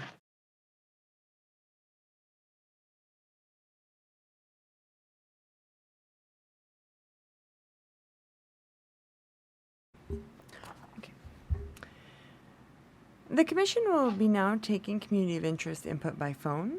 To call in, dial the telephone number provided on the live stream feed. It is 877-853-5247. When prompted, enter the meeting ID number 812-3136-6136 for this meeting. When prompted to enter a participant ID, simply press the pound key. Once you have dialed in, you will be placed in a queue. To indicate you wish to comment, please press star 9. This will raise your hand for the moderator. When it is your turn to speak, you will hear a message that says, "The host would like you to talk," and to press star 6 to speak. If you would like to give your name, please state and spell it for the record. You are not required to provide your name to give public comment. Please make sure to mute your computer or live stream audio to prevent any feedback or distortion during your call. Once you are waiting in the queue, be alert for when it is your turn to speak, and again, please turn down the live stream volume. And again, for those that have called in, please press star 9 on your telephone keypad if you wish to raise your hand and give comment. And so, Chair, you would like the instructions read in Spanish a lot outside the Spanish line, or I'm unclear as to what to do right now. Yes, because somebody might want to join the listening line and not know how to. Okay. Yeah. The Spanish interpreter, I believe you have the call-in instructions. Correct. And Chair, just to confirm, I'll go ahead and read the instructions for the simultaneous interpretation line, correct? Not the ones that Katie just provided? The listening line, yes, Oh. but then also the call-in instructions. No problem. For the simultaneous interpretation, para los que deseen escuchar la reunión en español, llamen al 888-950-9566 e ingresen el número de la reunión 389-1010. De nuevo, ese número es 888-950-9566 e ingresen el número de la reunión 389-1010 para aquellos que deseen escuchar la reunión en español. Si desea dar su comentario público, el número es 877-853-5247. De nuevo, ese número para dar su comentario público es 877-853-5247. Cuando se le indique, tendrá que poner el número de la reunión 812-3136-6136. Cuando se le indique poner una identificación de partícipe, simplemente ponga el gato. Una vez que llame, lo pondrán en una fila. Para indicar que desea dar un comentario, oprima el asterisco o la estrellita 9. Esto levantará su mano para el moderador. Cuando sea su turno compartir, escuchará un mensaje que indica: el anfitrión quiere que usted hable. Oprima estrella 6 o asterisco 6 para hablar. Si gusta dar su nombre, declárelo y deletréelo para las actas. No se le requiere dar su nombre para dar comentario público. Gracias. Thank you. Yes. Okay, with that, Katie, so we're taking community of interest input from those with or without appointments for this segment. So let's go ahead and take calls. All right. Caller 4016, if you will please follow the prompts to unmute at this time. Or 4061.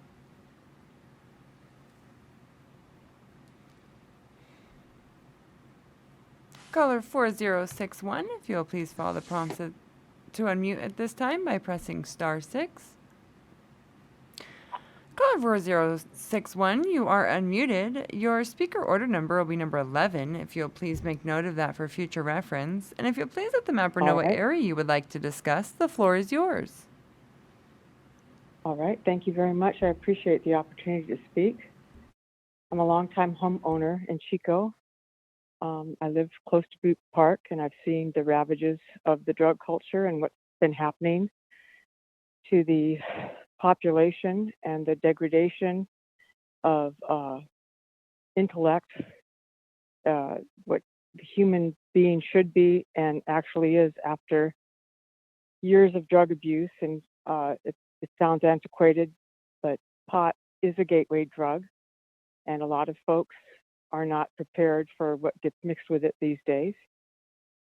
And I see this as being another blight and another weight on the social services system. I've spoken with many of the homeless. I've helped them. I've called the police on some of the ones that were causing a problem in the park. And it is just the most heart-wrenching and horrific display of the deterioration of our culture and our societal contracts that I've seen taking place. And one of the epic, most big stages I can tell you about in Chico is the Comanche Creek Greenway Park. At one end of the park, you have it looks like a multi-million-dollar facility for mosquito abatement, which is a beautiful building with marble and tiled floors and displays of all of the natural wonders of Bidwell Park. Less than a quarter of a mile from that display, in which a lot of tax dollars went into building, is a heart-wrenching encampment with people that have so destroyed their frontal lobe and their reasoning set that their basic needs come up to getting high for the day. They have no ability or resources to save themselves at this point. And a few of them are there, and I will say just a few, based on a series of unfortunate events that have happened in their life, and they're very lucid. But most of the people that I've spoken with, and I've taken water there, I've done a few things to try to assist, but a lot of the people there are high at any given time, 24/7, and living in squalor. It's the Wild West at night. 30 seconds remain. Challenge anybody to go there. The idea of redistricting is untenable. It's bizarre. It's unsupportable by any stretch of the imagination on the county's budget. And to bring more drugs into the area is unacceptable, and it will destroy what's left of our social contract for the people living in this great county. I appreciate your time. Thank you, caller. Thank you so much. And for those that have called in and wish to give comment, please press *9 on your telephone keypad.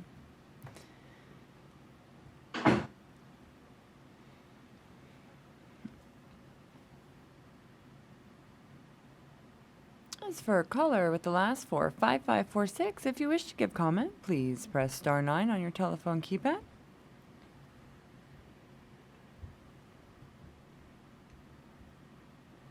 At this time, Chair, we do not have any raised hands. Oh, there we go. Oh, now we do. The magic words. I know. I just have to say that. I should just start with that. I'll lead with that. If you could just please follow the prompts to unmute at this time by pressing *6.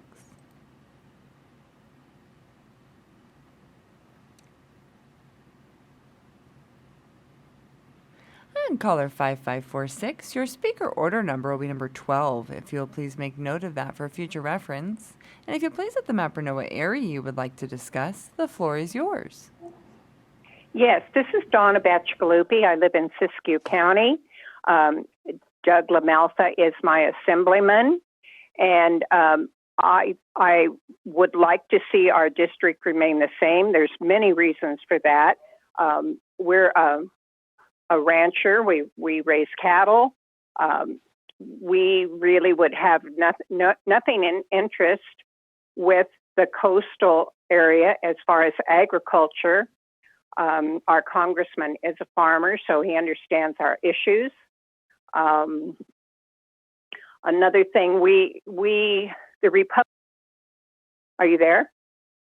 Yes, hello? Continue. Yep. Continue, please. Yes. The Republican women at one time had our area and the coast area together, and that never worked because the representative could never get over here in the wintertime, could never get over here. It's just a long, windy road. In the wintertime, it's bad weather. I fear we would never see a representative over here. And when we did, they really wouldn't understand our issues. Right now, we have a lot of problems with the drug cartel. Our congressman has been working on that. He's made commitments, and he's been up here. We're working on getting through that. I fear that would be interrupted. I just think it would be a huge mistake for our area to be mixed with the coastal area. As I say, we have absolutely nothing in common. They really aren't agricultural as we are. So I would like the districts to remain the way they are. I really appreciate your allowing me to speak on this issue because I do feel very, very strongly about it. Very good. Thank you so much for your comments. And at this time, caller with the last four 1520, if you will please follow the prompts to unmute at this time.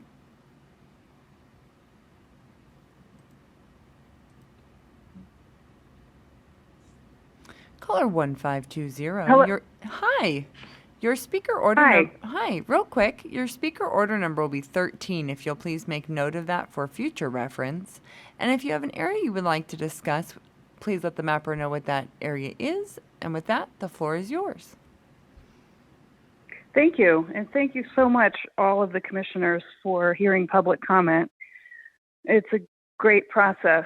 I live in northeast Nevada County, about 100 yards from the Sierra County line, in unincorporated Nevada County in the forest. And I feel very strong ties to what a lot of people call the I-80 corridor, meaning all of Nevada County and Truckee. I live outside of Truckee as my economic center. But I've worked in tourism, I've worked at the ski resorts, I've worked in real estate. Currently, I work in real estate. And economically, we are in constant contact with Placer County, the town of Truckee, El Dorado County, the I-50 and I-80 corridors. And the reason I'm calling into this call, even though this is predominantly focusing on people north of me, is that I am in CD1 now, but I feel that the economic ties and the community of interest socially and with environmental concerns is really strongly tied to people who are south and west of me. And I'm hoping that the Redistricting Commission will consider moving us in Nevada County into CD4 and drawing the lines on a more east-west alignment that goes with not only the economic movement of people around the state, but also the watersheds, from Donner Summit down to Nevada City is a really strong connection with the Yuba River watershed, and then Lake Tahoe. People come through the American River watershed to come up here and have very strong feelings about that watershed. There's just many, many ways that those of us in Nevada County are connected with Placer and El Dorado County and Alpine County and the people south of us. And I'm hoping that you will look at a more east-west alignment of the district. Okay, I heard 30 seconds. I really appreciate your time, and thank you so much. Sure, caller, stay on. So when you are mentioning Nevada County, are you thinking of the county as a whole, or are you thinking of just a portion of the county? I think it makes a lot more sense for all of Nevada County to be in CD4 because, I mean, even though I'm in the far northeast corner of the county on the other side of Truckee, I'm in constant economic relations, real estate-wise and tourism-wise, with people in Grass Valley, people in Penn Valley, people in Nevada City. But, my work and our tourism center is Truckee and Lake Tahoe and El Dorado County and Placer County and so I feel that there's a much stronger community between all of Nevada County and Placer County and El Dorado County versus I very rarely have opportunity or reason to conduct business or address environmental concerns with the counties to the north of me. So I feel Nevada County is more bonded with Placer and El Dorado. Very good. Thank you so much. And that was all of our callers at this time, Chair. Okay, well, while we wait for any more callers to come in, any other commissioners want to pick up on Commissioner Sinai's question of why did you apply to the commission?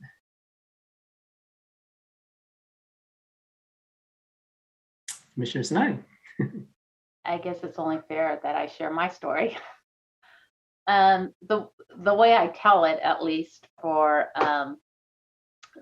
when I was doing the redistricting basics, was the family folklore is that I came running home in 3rd grade and said, "Mommy, mommy, mommy, I know what I want to be when I grow up." And she said, "What?" And I said, "I'm going to be the first female president of the United States." And she didn't know if to support me or to actually tell me the truth.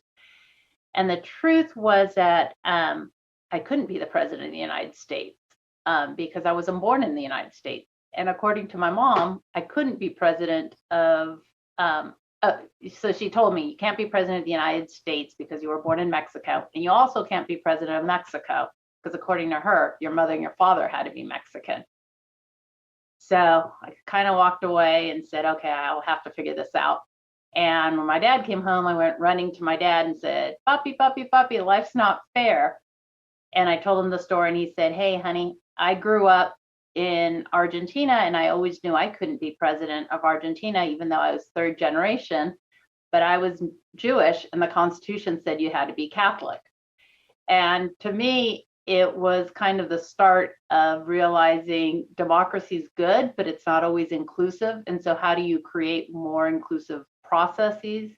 And how do you find your way to make a difference in democracy?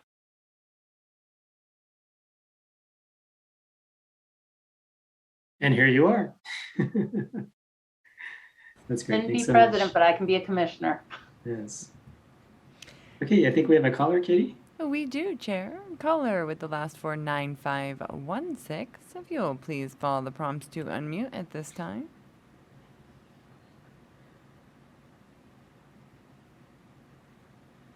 Caller 9516, you are unmuted. Your speaker order number will be number 14, if you'll please make note of that for future reference.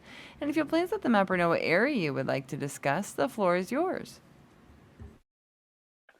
Hi, I'm calling in from Siskiyou County, specifically Mount Shasta.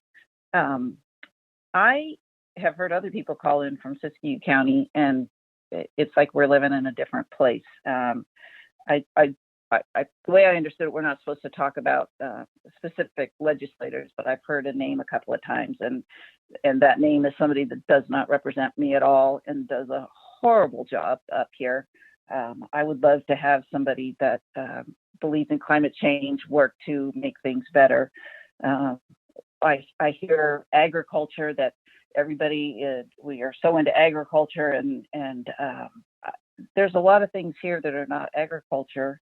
And I think by starting this map off just at the top of the state without splitting off the coast, because we have a lot in common with the coast. We're all very remote.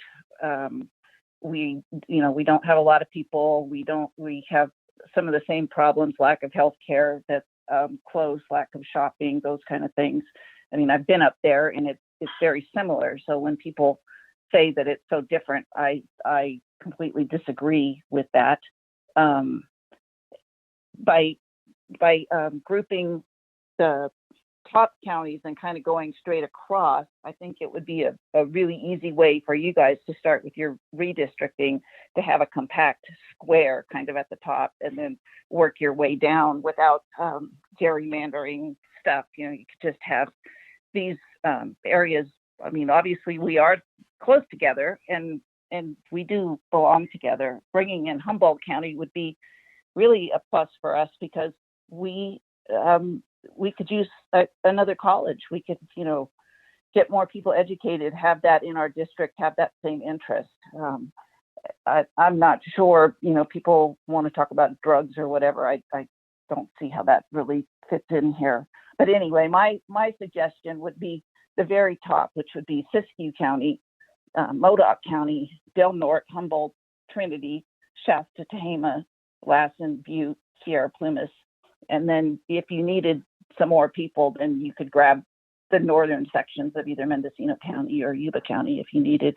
From what I understand, we can't stay the same. We're going to have to get more people in here. And just like one of the callers said, Placer County and Nevada County seem like they belong more with the Tahoe area. So that would make more sense. And we could just have one district at the top of the state, and maybe we could get some good representation. 15 seconds. Okay, I thank you for your time. Yeah, please stay on. Thank you so much for your input and your reference to the top part of Mendocino County. Where would you consider that to be, or where would be the lower boundary of the top part of Mendocino County? Well, I would say the northern part just as much as you needed to fill in for population, kind of number wise. I mean, from what I understand it, some people are advocating to stay exactly the same. I don't think we can. I don't think the numbers are going to match with the redistricting. I think it has to grow. So I would say the other benefit would, instead of right now we have a lot of partial counties, we could get mostly complete counties, and then if we had to get a partial county, it could be either the very top part of Mendocino or the very top part of Yuba, or both of those. I see. Okay, very good. Thank you so much. Okay, thanks. Glad you called. That was all of our callers at this time, Chair. Thank you, Katie. Okay, any other commissioner stories?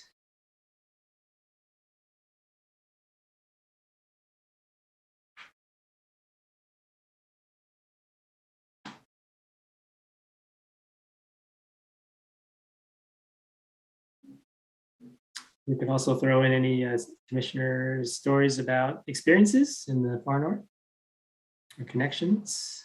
I know we've heard some of those already in prior meetings, but others.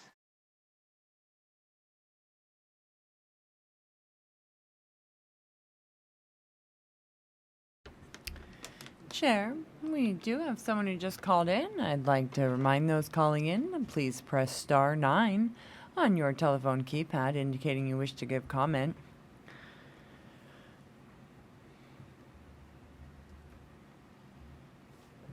And we do have a raised hand. All right, caller 4040 4040.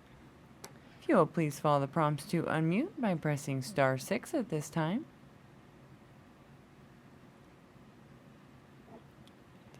Caller 4040, your speaker order number will be number 15, if you'll please make note of that for future reference.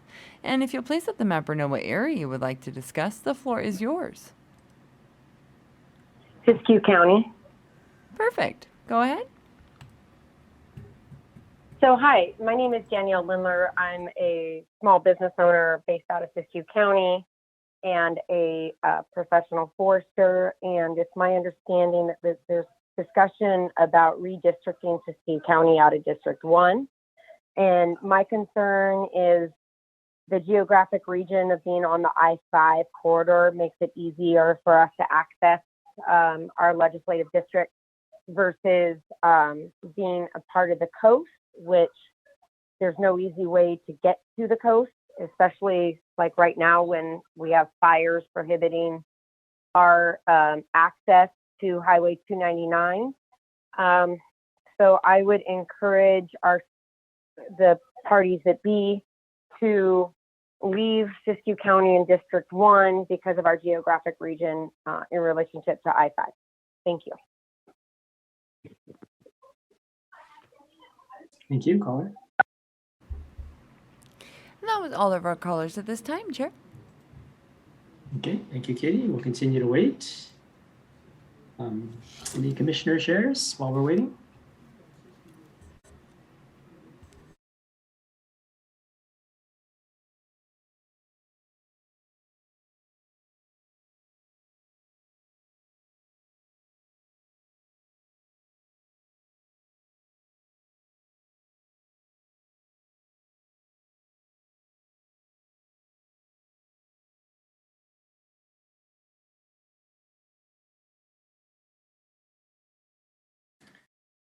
when I was growing up for a good number of years, I'd spend a week each summer in Yuba County because there's a church camp there, Mount Hope, outside of Challenge or near the town of Challenge, which is near Yuba City. And it seemed like the end of the world driving up there. And it was very famous for having the geology there is such that the dirt is red, very red. And of course, in a week of summer camp, that would get all in your clothes and you would bring it home. But remember visiting Lake Collins there, and then Lake Orville at one point during the week of camping. A lot of good memories, just in a very different part of the state, of course, than the Bay Area where we were from as kids. And quite an adventure there in Yuba County.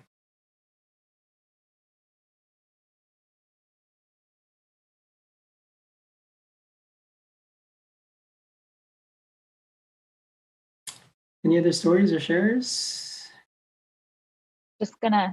Chair was just gonna riff off of your story to say that the dirt in Redlands is also actually red. Redlands is where I grew up in San Bernardino County. And yes, the clay there is red clay. Yeah. Something about the oxidation state of iron, I think. Let's see, it looks like we have a caller. We do. Caller 9819. If you will please follow the prompts by pressing *9 to raise your hand, indicating you wish to give comment. Please press *9. Oh, there's that hand. If you will now please follow the prompt to unmute by pressing *6.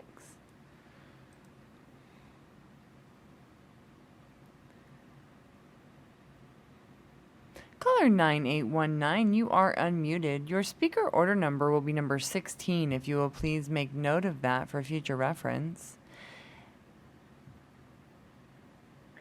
Hello, my name is Cindy Elsmore, and I already made a comment. I didn't know if I could embellish on that a bit.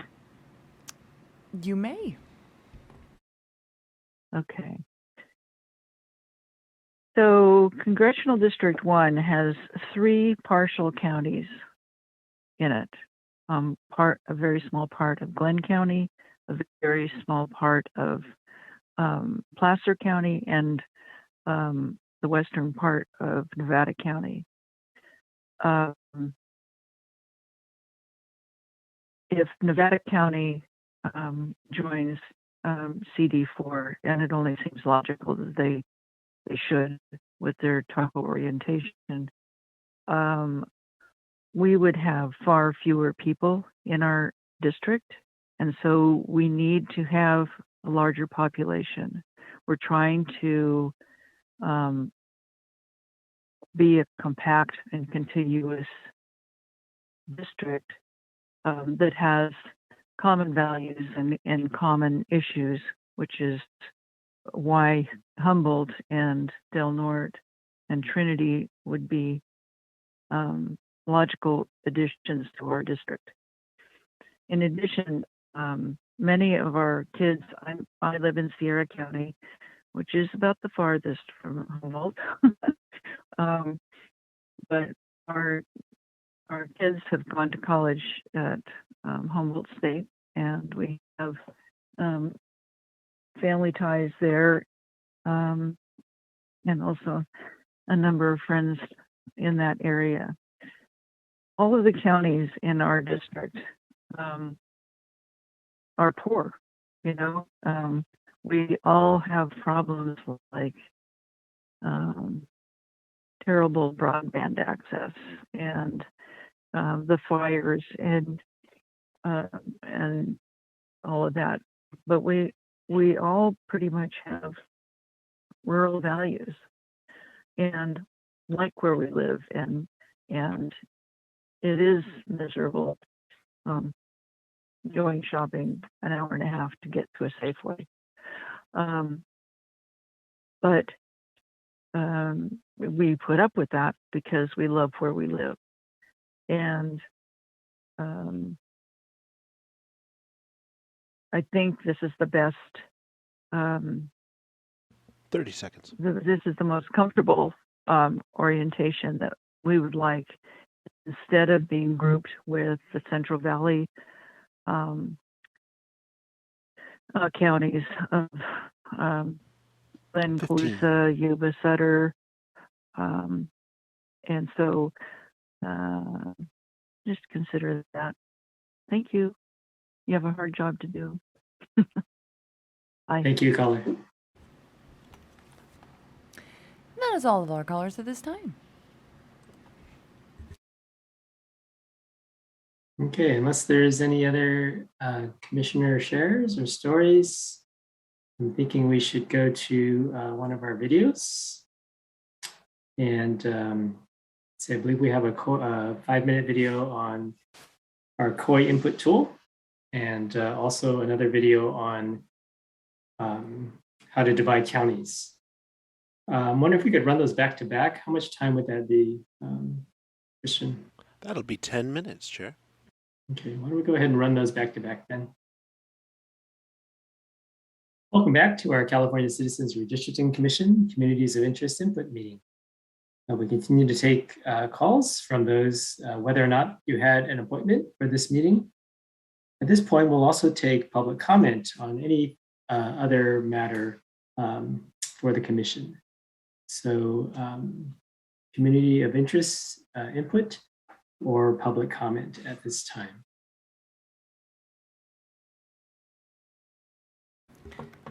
Chair, would you like the instructions read, or were you just, I was unclear.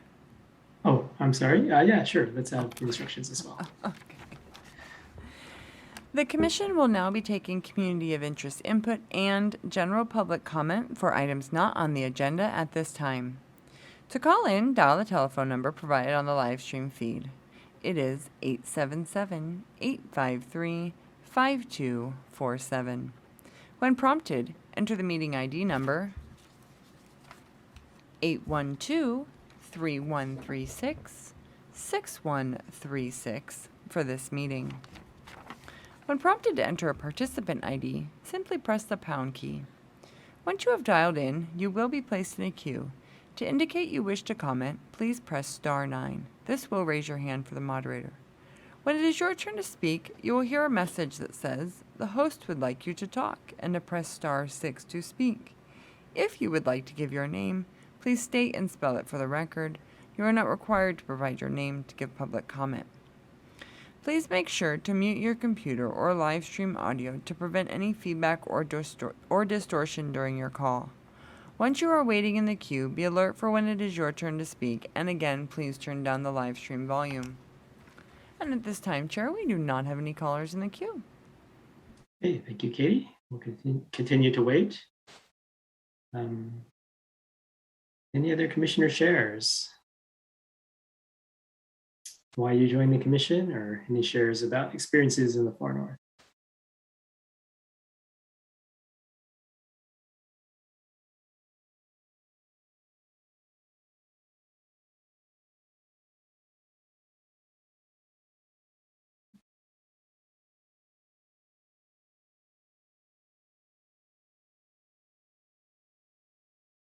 Okay, here's one more prompt Commissioner Sinai and I came up with. What are some things you want Californians to know or to learn about redistricting?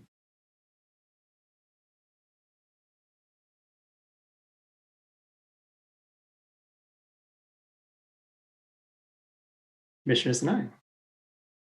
I would say the number one thing I try to tell everybody, or I want people to know, is that everybody can participate in this process. And it's not as complicated as sometimes we make it out to be. We all know our communities and can share, who our communities are and where they're on a map. But I think what's most important is that anybody who lives in California can participate. That's the one thing I'm very passionate about letting the community know. Thank you. Others?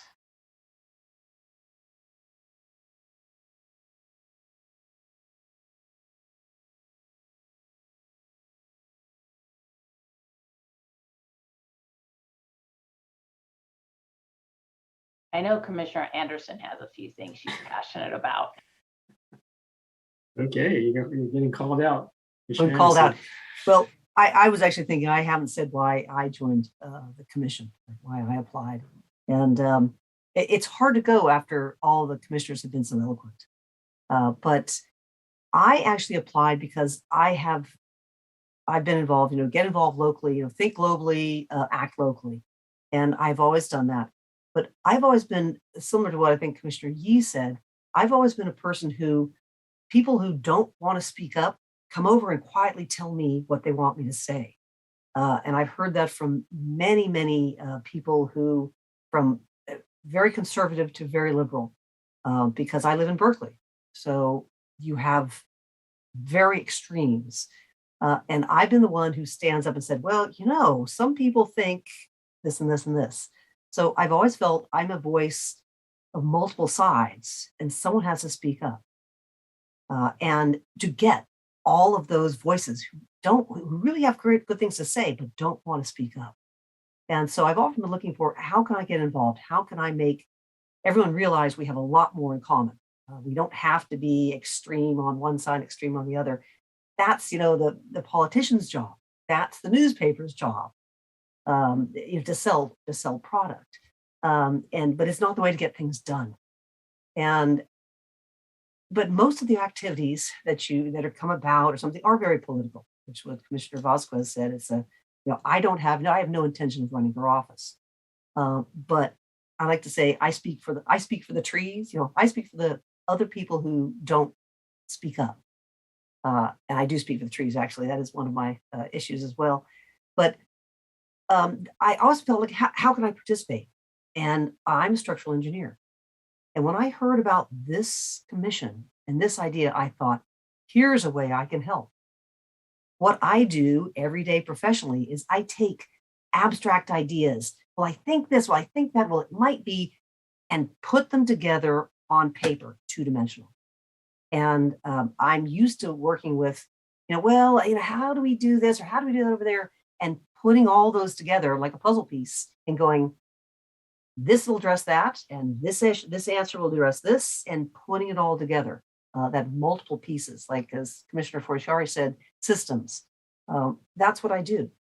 And so I thought, this is something I could really help bring people together, get voices, listen to voices, and do my part for this great state, which I've been in for a long time. Wasn't born here, but I have relatives who've been here since, probably the late 50s or mid 40s on, and been here for quite a long time. And so I just thought it would be my part to do something, and this is a way I could do that. So, which is why I applied and also went through I can't believe I'm still in the group. Can't believe I'm still in the group, and there I came. So. Thank you very much for letting me give the chance to share. Thank you, Commissioner Anderson. Well, that calling out seems to work pretty well. So I don't know if Commissioner Kutagawa or Commissioner Toledo want to share their story of why they applied.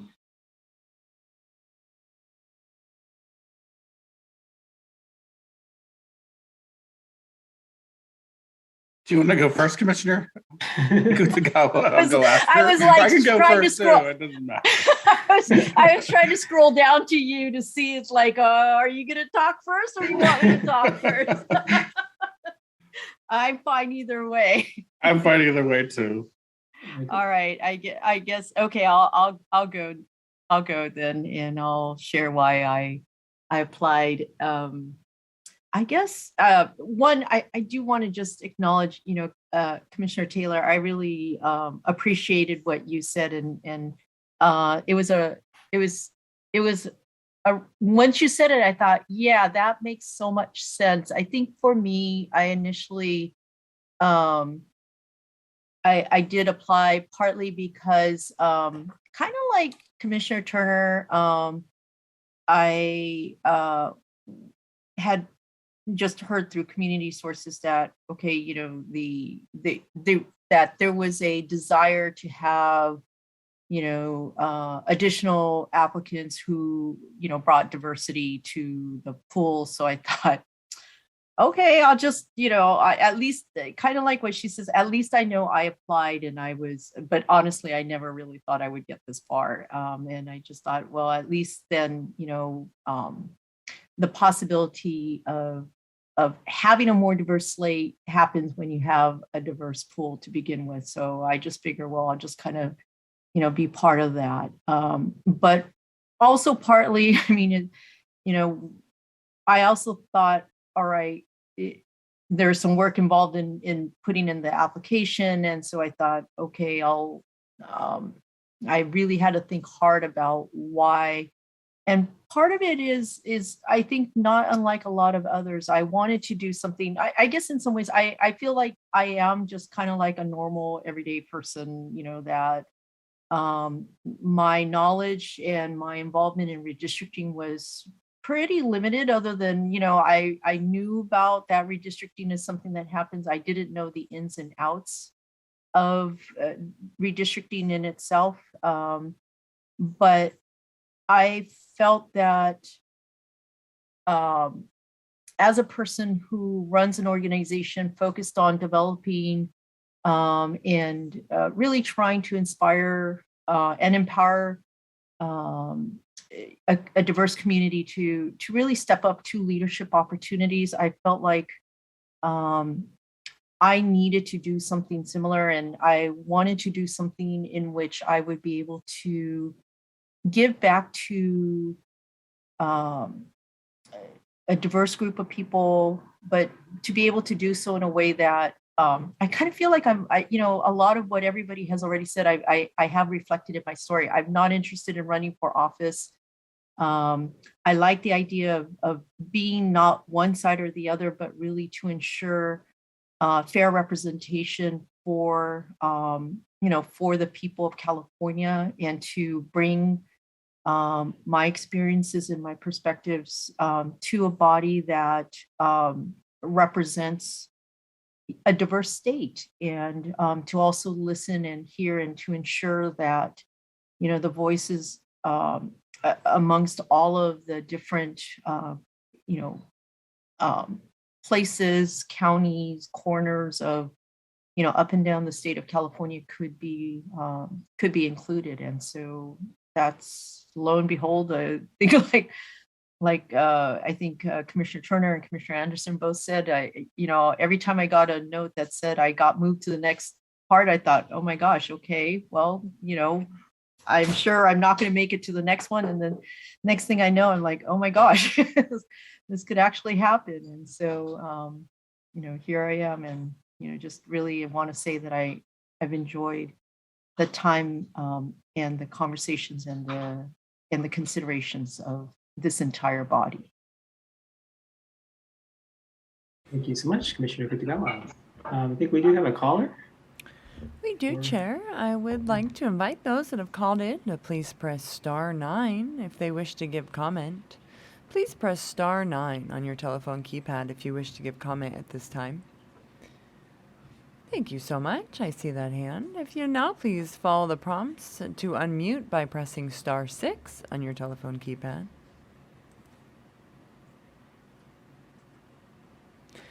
Caller 0286, you are unmuted. Your speaker order number will be number 17. If you'll please make note of that for future reference. And if you'll please let the mapper know what area you would like to discuss, the floor is yours. Hello?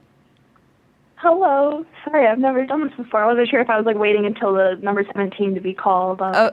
No, the 17 is for your future reference in case you need to call in and make note of that. And you can let the mapper know what area you would like to discuss, and the floor is yours. Oh, thank you so much. I'm from Shasta County, in Redding, and I was just looking at some of your bullet points. I don't know if you want me to answer all of the 7 questions, but I'd love if we could be in the district redistricted with Humboldt.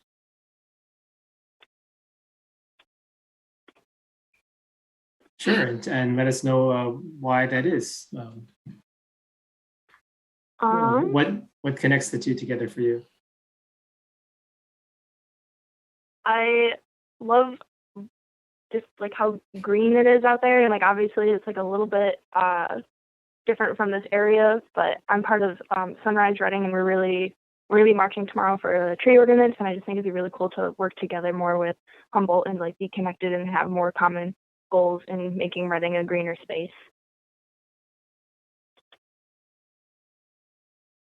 Okay, and of course you have Trinity County right there between the two. I'm wondering what you're thinking, where the boundaries would be. Would it be the three counties, or I don't want to put words in your mouth, but how are you seeing a district?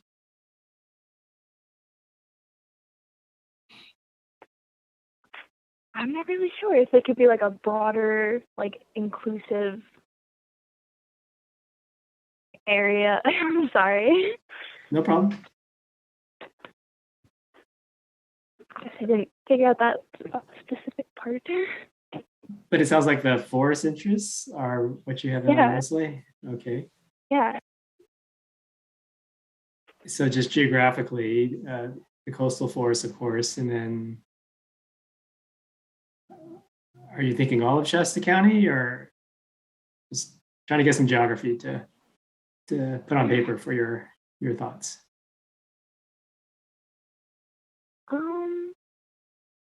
I'm looking at trying to pull up a map of the counties just to like make sure I have like the same visual in my head.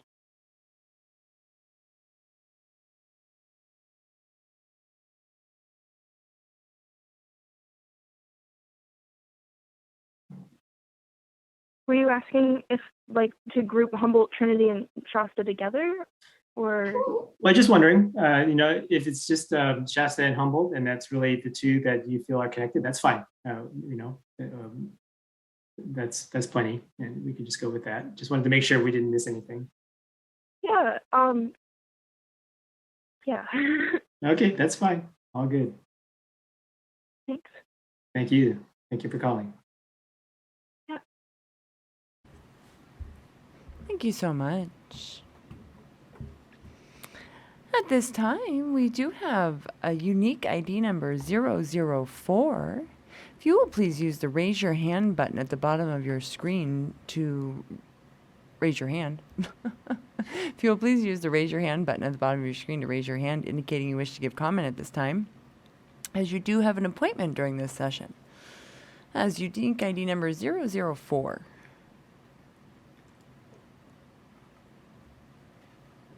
Awesome. There's your hand. Perfect. I will be promoting you now.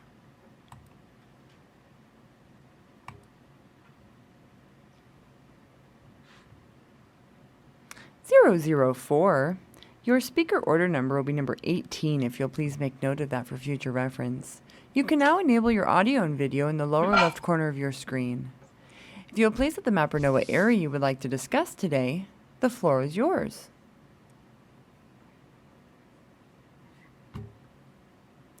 You are unmuted.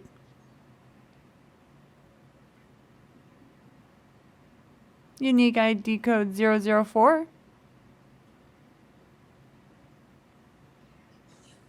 Hello, can you hear me?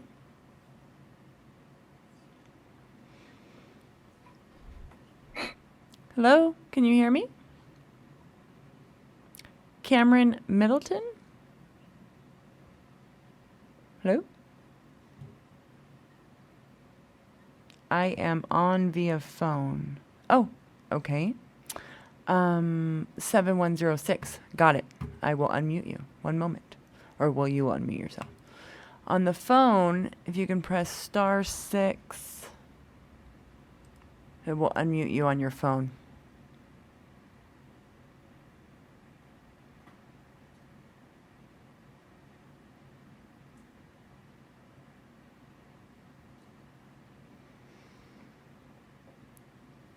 So caller 7106, which was unique ID 004, if you will press *6 on your phone, you will be unmuted.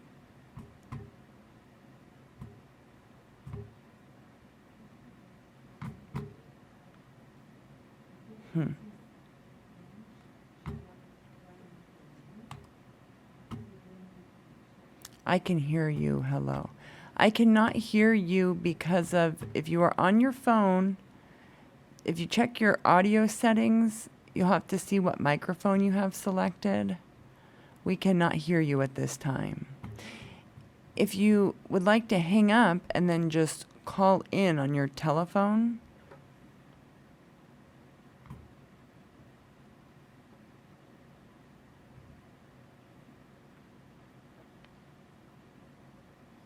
I will do that. Okay, perfect. Okay, so they will be hanging up and calling in on their phone momentarily. And at this time, we do have one other caller. Caller 2964. If you wish to give comment, please press star 9 to raise your hand, indicating you wish to comment. Perfect. Caller 2964.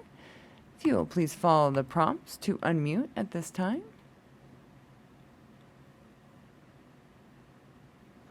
Okay, am I unmuted? You sure I'm are. unmuted? Yes, you are. One moment. Your speaker order number will be number 19. If you'll please make note of that for future reference. And if you'll please let the mapper know what Okay. area you would like to discuss, the floor is yours. I'm in 81. I'm in Shasta County. Perfect. Go ahead. Okay, I'm free to make comment now. Yes, go ahead, please. I have I've been living in Shasta County for 20 something years. I'm in my 30s. I live in Redding, California. And as long as I've been here, we've had a gigantic district covering the whole northeast corner, or a lot of the northeast corner of the state.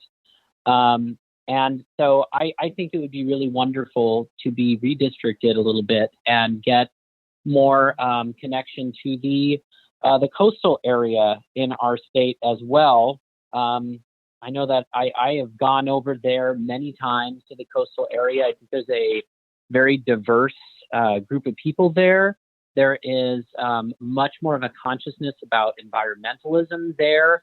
And I think that adding some of that into our mix in our district would really strengthen our district and diversify opinions, beliefs, and bring more of a respect for some of the issues that we face here in regards to fires, global warming, stuff like that. Very good. Thank you for your thoughts. I'm wondering, when you speak of the coast, what area in particular you're thinking of? I'm sorry, your voice is just a little muffled in my phone. Could you repeat that? Sure. So as you speak of the coast, I'm wondering what a particular part of the coast you're thinking of. Oh, I'm speaking specifically in this case about the area around Humboldt, the area north of Eureka, that whole area. Okay, and how far south in Humboldt County would you go? Let's see. Let's see. Where is Eureka located in that? I'm not looking at a county map, I'm afraid, on my phone. It's about 2/3 up the county. Yeah, so I would say extending down the coast from there, not as far down as like Fort Bragg or some of those more Bay Area kind of parts, but certainly all around the upper part of that area between Fort Bragg and Eureka. Okay. Thank you so much. Someplace Yeah. that I have a lot of experience traveling. So yes, anyway, thank you. Okay, thank you. Thank you so much. Looks like we do have our appointment back. They did join with their link again. What I'm going to try to do, unique ID number 004, I'm going to do the audio only option at this time.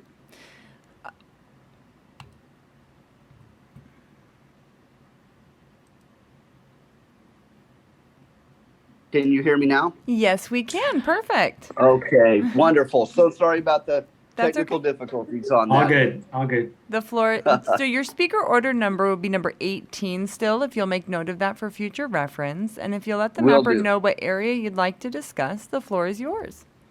Yes, my name is Cameron Middleton from Shasta County and would like to discuss current Assembly District 1, Shasta, Modoc, Siskiyou, Plumas, Lassen, Sierra, and Trinity counties.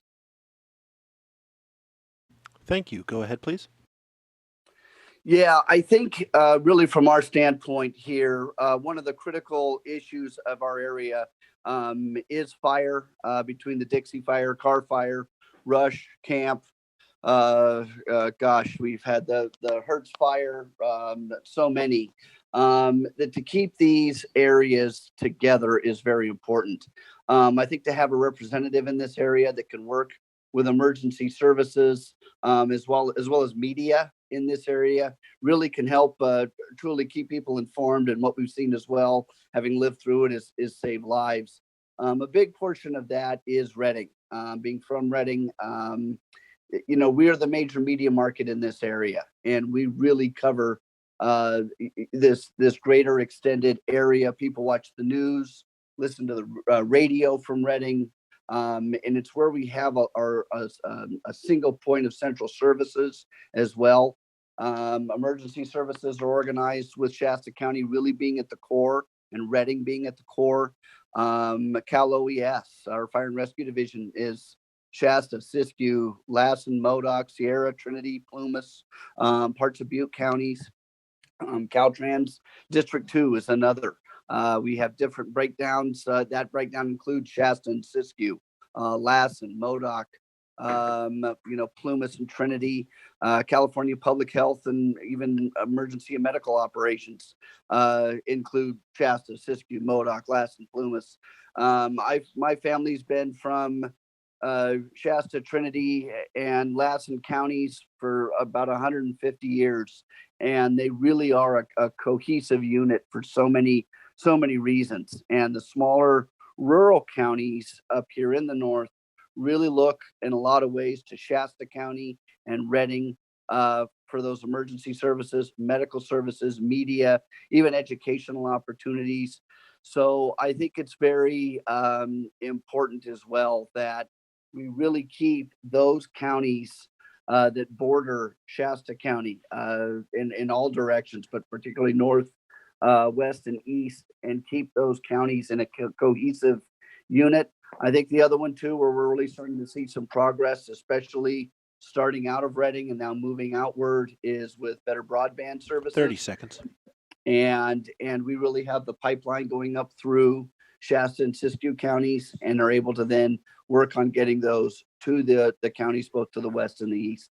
So I think it's very, very important that we do try and keep this northeastern portion as cohesive a unit and stay within one district as we possibly can. Thank you. Thank you. Thank you for calling. And that was all of our callers at this time, Chair. Okay. That means it's time for Commissioner Toledo to tell his story. Thanks, Commissioner. So my story is not, I don't think it's that interesting, but I actually held off on applying for a while because I had seen all of the ads on social media and all over the place about the Redistricting Commission. But at that time, my brother had been diagnosed with colorectal cancer, and so I had been really focused on that and just family and whatnot. And so once he got on his treatment plan and I was able to, because he lived in my in my community, and so once things settled down a little bit, so I think I applied the last day you could possibly apply, and I believe it was after the extension, and it was mostly because of the stories in the paper and in the social media about the lack of diversity and the need for more diverse voices of different types. And so I figured I should apply, mostly just to diversify the pool, because I it's such so many people applying. It was difficult to think through the process, and honestly, it was just difficult to think through a long term. And I didn't understand how long and complex the application process would be. And so every step of the way, I was wondering, is this something that that I can do? And so and honestly, through that process, he progressively got worse and worse. So just but I figured that this was a very important process and once in a lifetime opportunity to really impact the direction of the state and to help develop fair maps that are reflective of the and inclusive and of the state of California, and where we can hear voices from all over California, differing opinions and different just and an opportunity to work with individuals of different backgrounds and so that was why I applied, and he did pass right around the time when I was it was right after the interview process. So like I actually made it through the interview process, had that in back of my mind but it was I think like a week or two after that. You know, it was it's tough, and I think colorectal cancer is difficult. It's one of those. He was 37 when he was diagnosed, and it just one of those things that is happening with younger and younger individuals, especially I mean all over the country, and so just a shock to have someone that young diagnosed with something like that, because at that point they're not even screening, and so you know, he definitely got the best care he possibly could. It was just a little bit too late. Thank you, Commissioner Toledo, and sorry for your loss. Oh, thank you.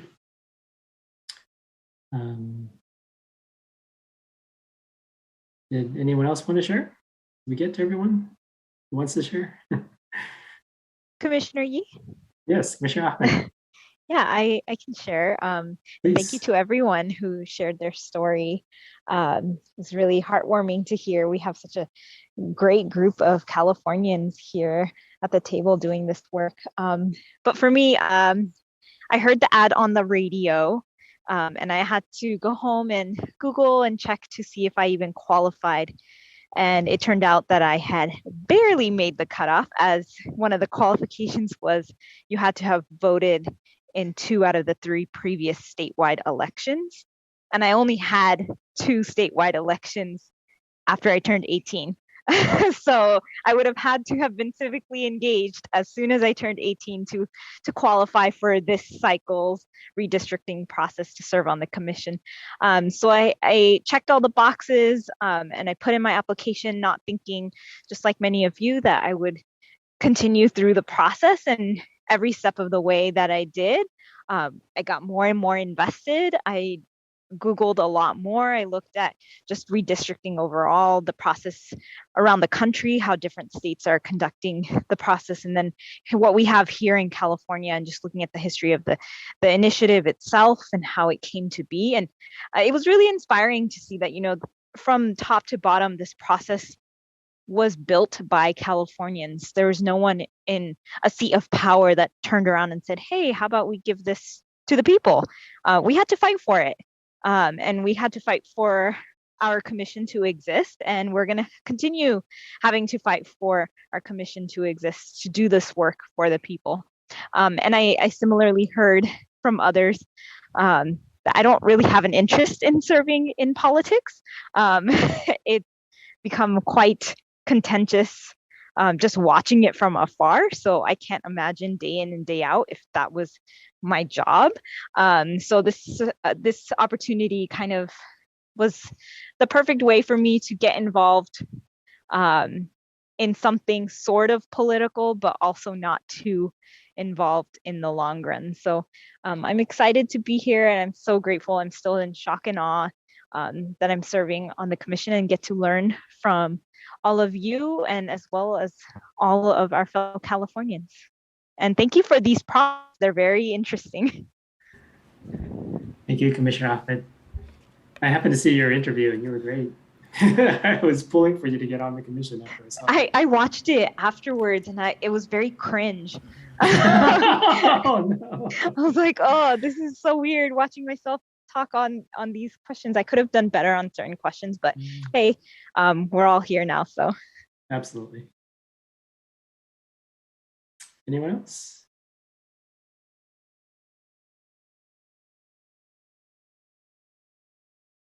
Well, let me spiel a bit, and if we don't have any more callers, we'll think about winding down here. I'd like everyone to know that we do have 2 more community of interest public input meetings coming up this week.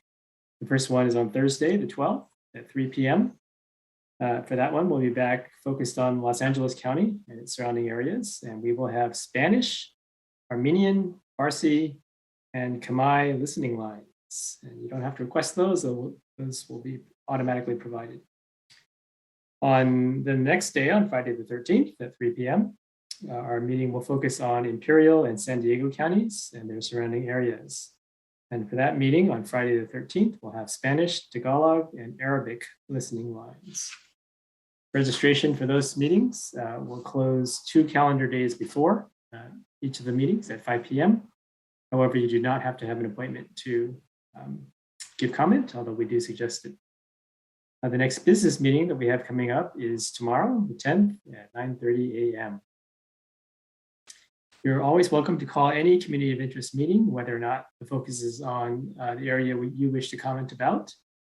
You can also always submit a community of interest map and narrative at our mapping tool online, drawmycacommunity.org, drawmycacommunity, all one word.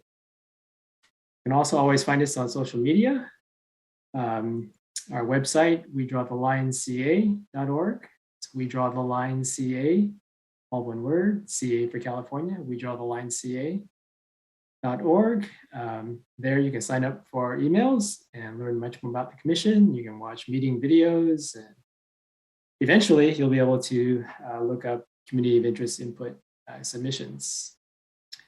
You can also check us out on Facebook, Instagram, Twitter, LinkedIn, and YouTube. Our handle is We Draw the Line CA. We Draw the Line CA, CA for California. We will continue to have these community interest input meetings for the next several weeks. By the way, the online mapping tool is available not only in English, but 12 other languages, including Spanish, Simplified Chinese, Traditional Chinese, Vietnamese, Tagalog, Korean, Armenian, Farsi, Arabic, Russian, Japanese, Punjabi, Khmer, Hmong, and Thai. Tutorials are available in all those languages. You can also always email us at votersfirstact@crc.ca.gov. That's votersfirstact@crc.ca.gov. And you're also welcome to snail mail, send us snail mail at California Citizens Redistricting Commission, 721 Capitol Mall, Suite 260. It's 721 Capitol Mall, Suite 260, Sacramento, 95814. 95814. And if you want to draw us a hand-drawn map of your community of interest, we would love to receive that. If you do want interpretation for a meeting where we have not scheduled a language that you would like to give your testimony in, please make a request for that at least 5 business days ahead of time. You can call our office at 916-323-0323 or send an email to interpreter.request. That's interpreter.request@crc.ca.gov. Okay, it looks like we have no callers. Does anyone have any other comments to make?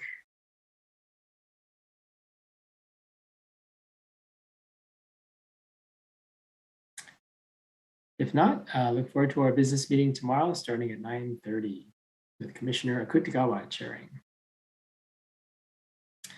Okay, thank you all. Thank you to the staff, ASL interpreters, Spanish interpreters, and Katie, as always, your magnificent work as our moderator.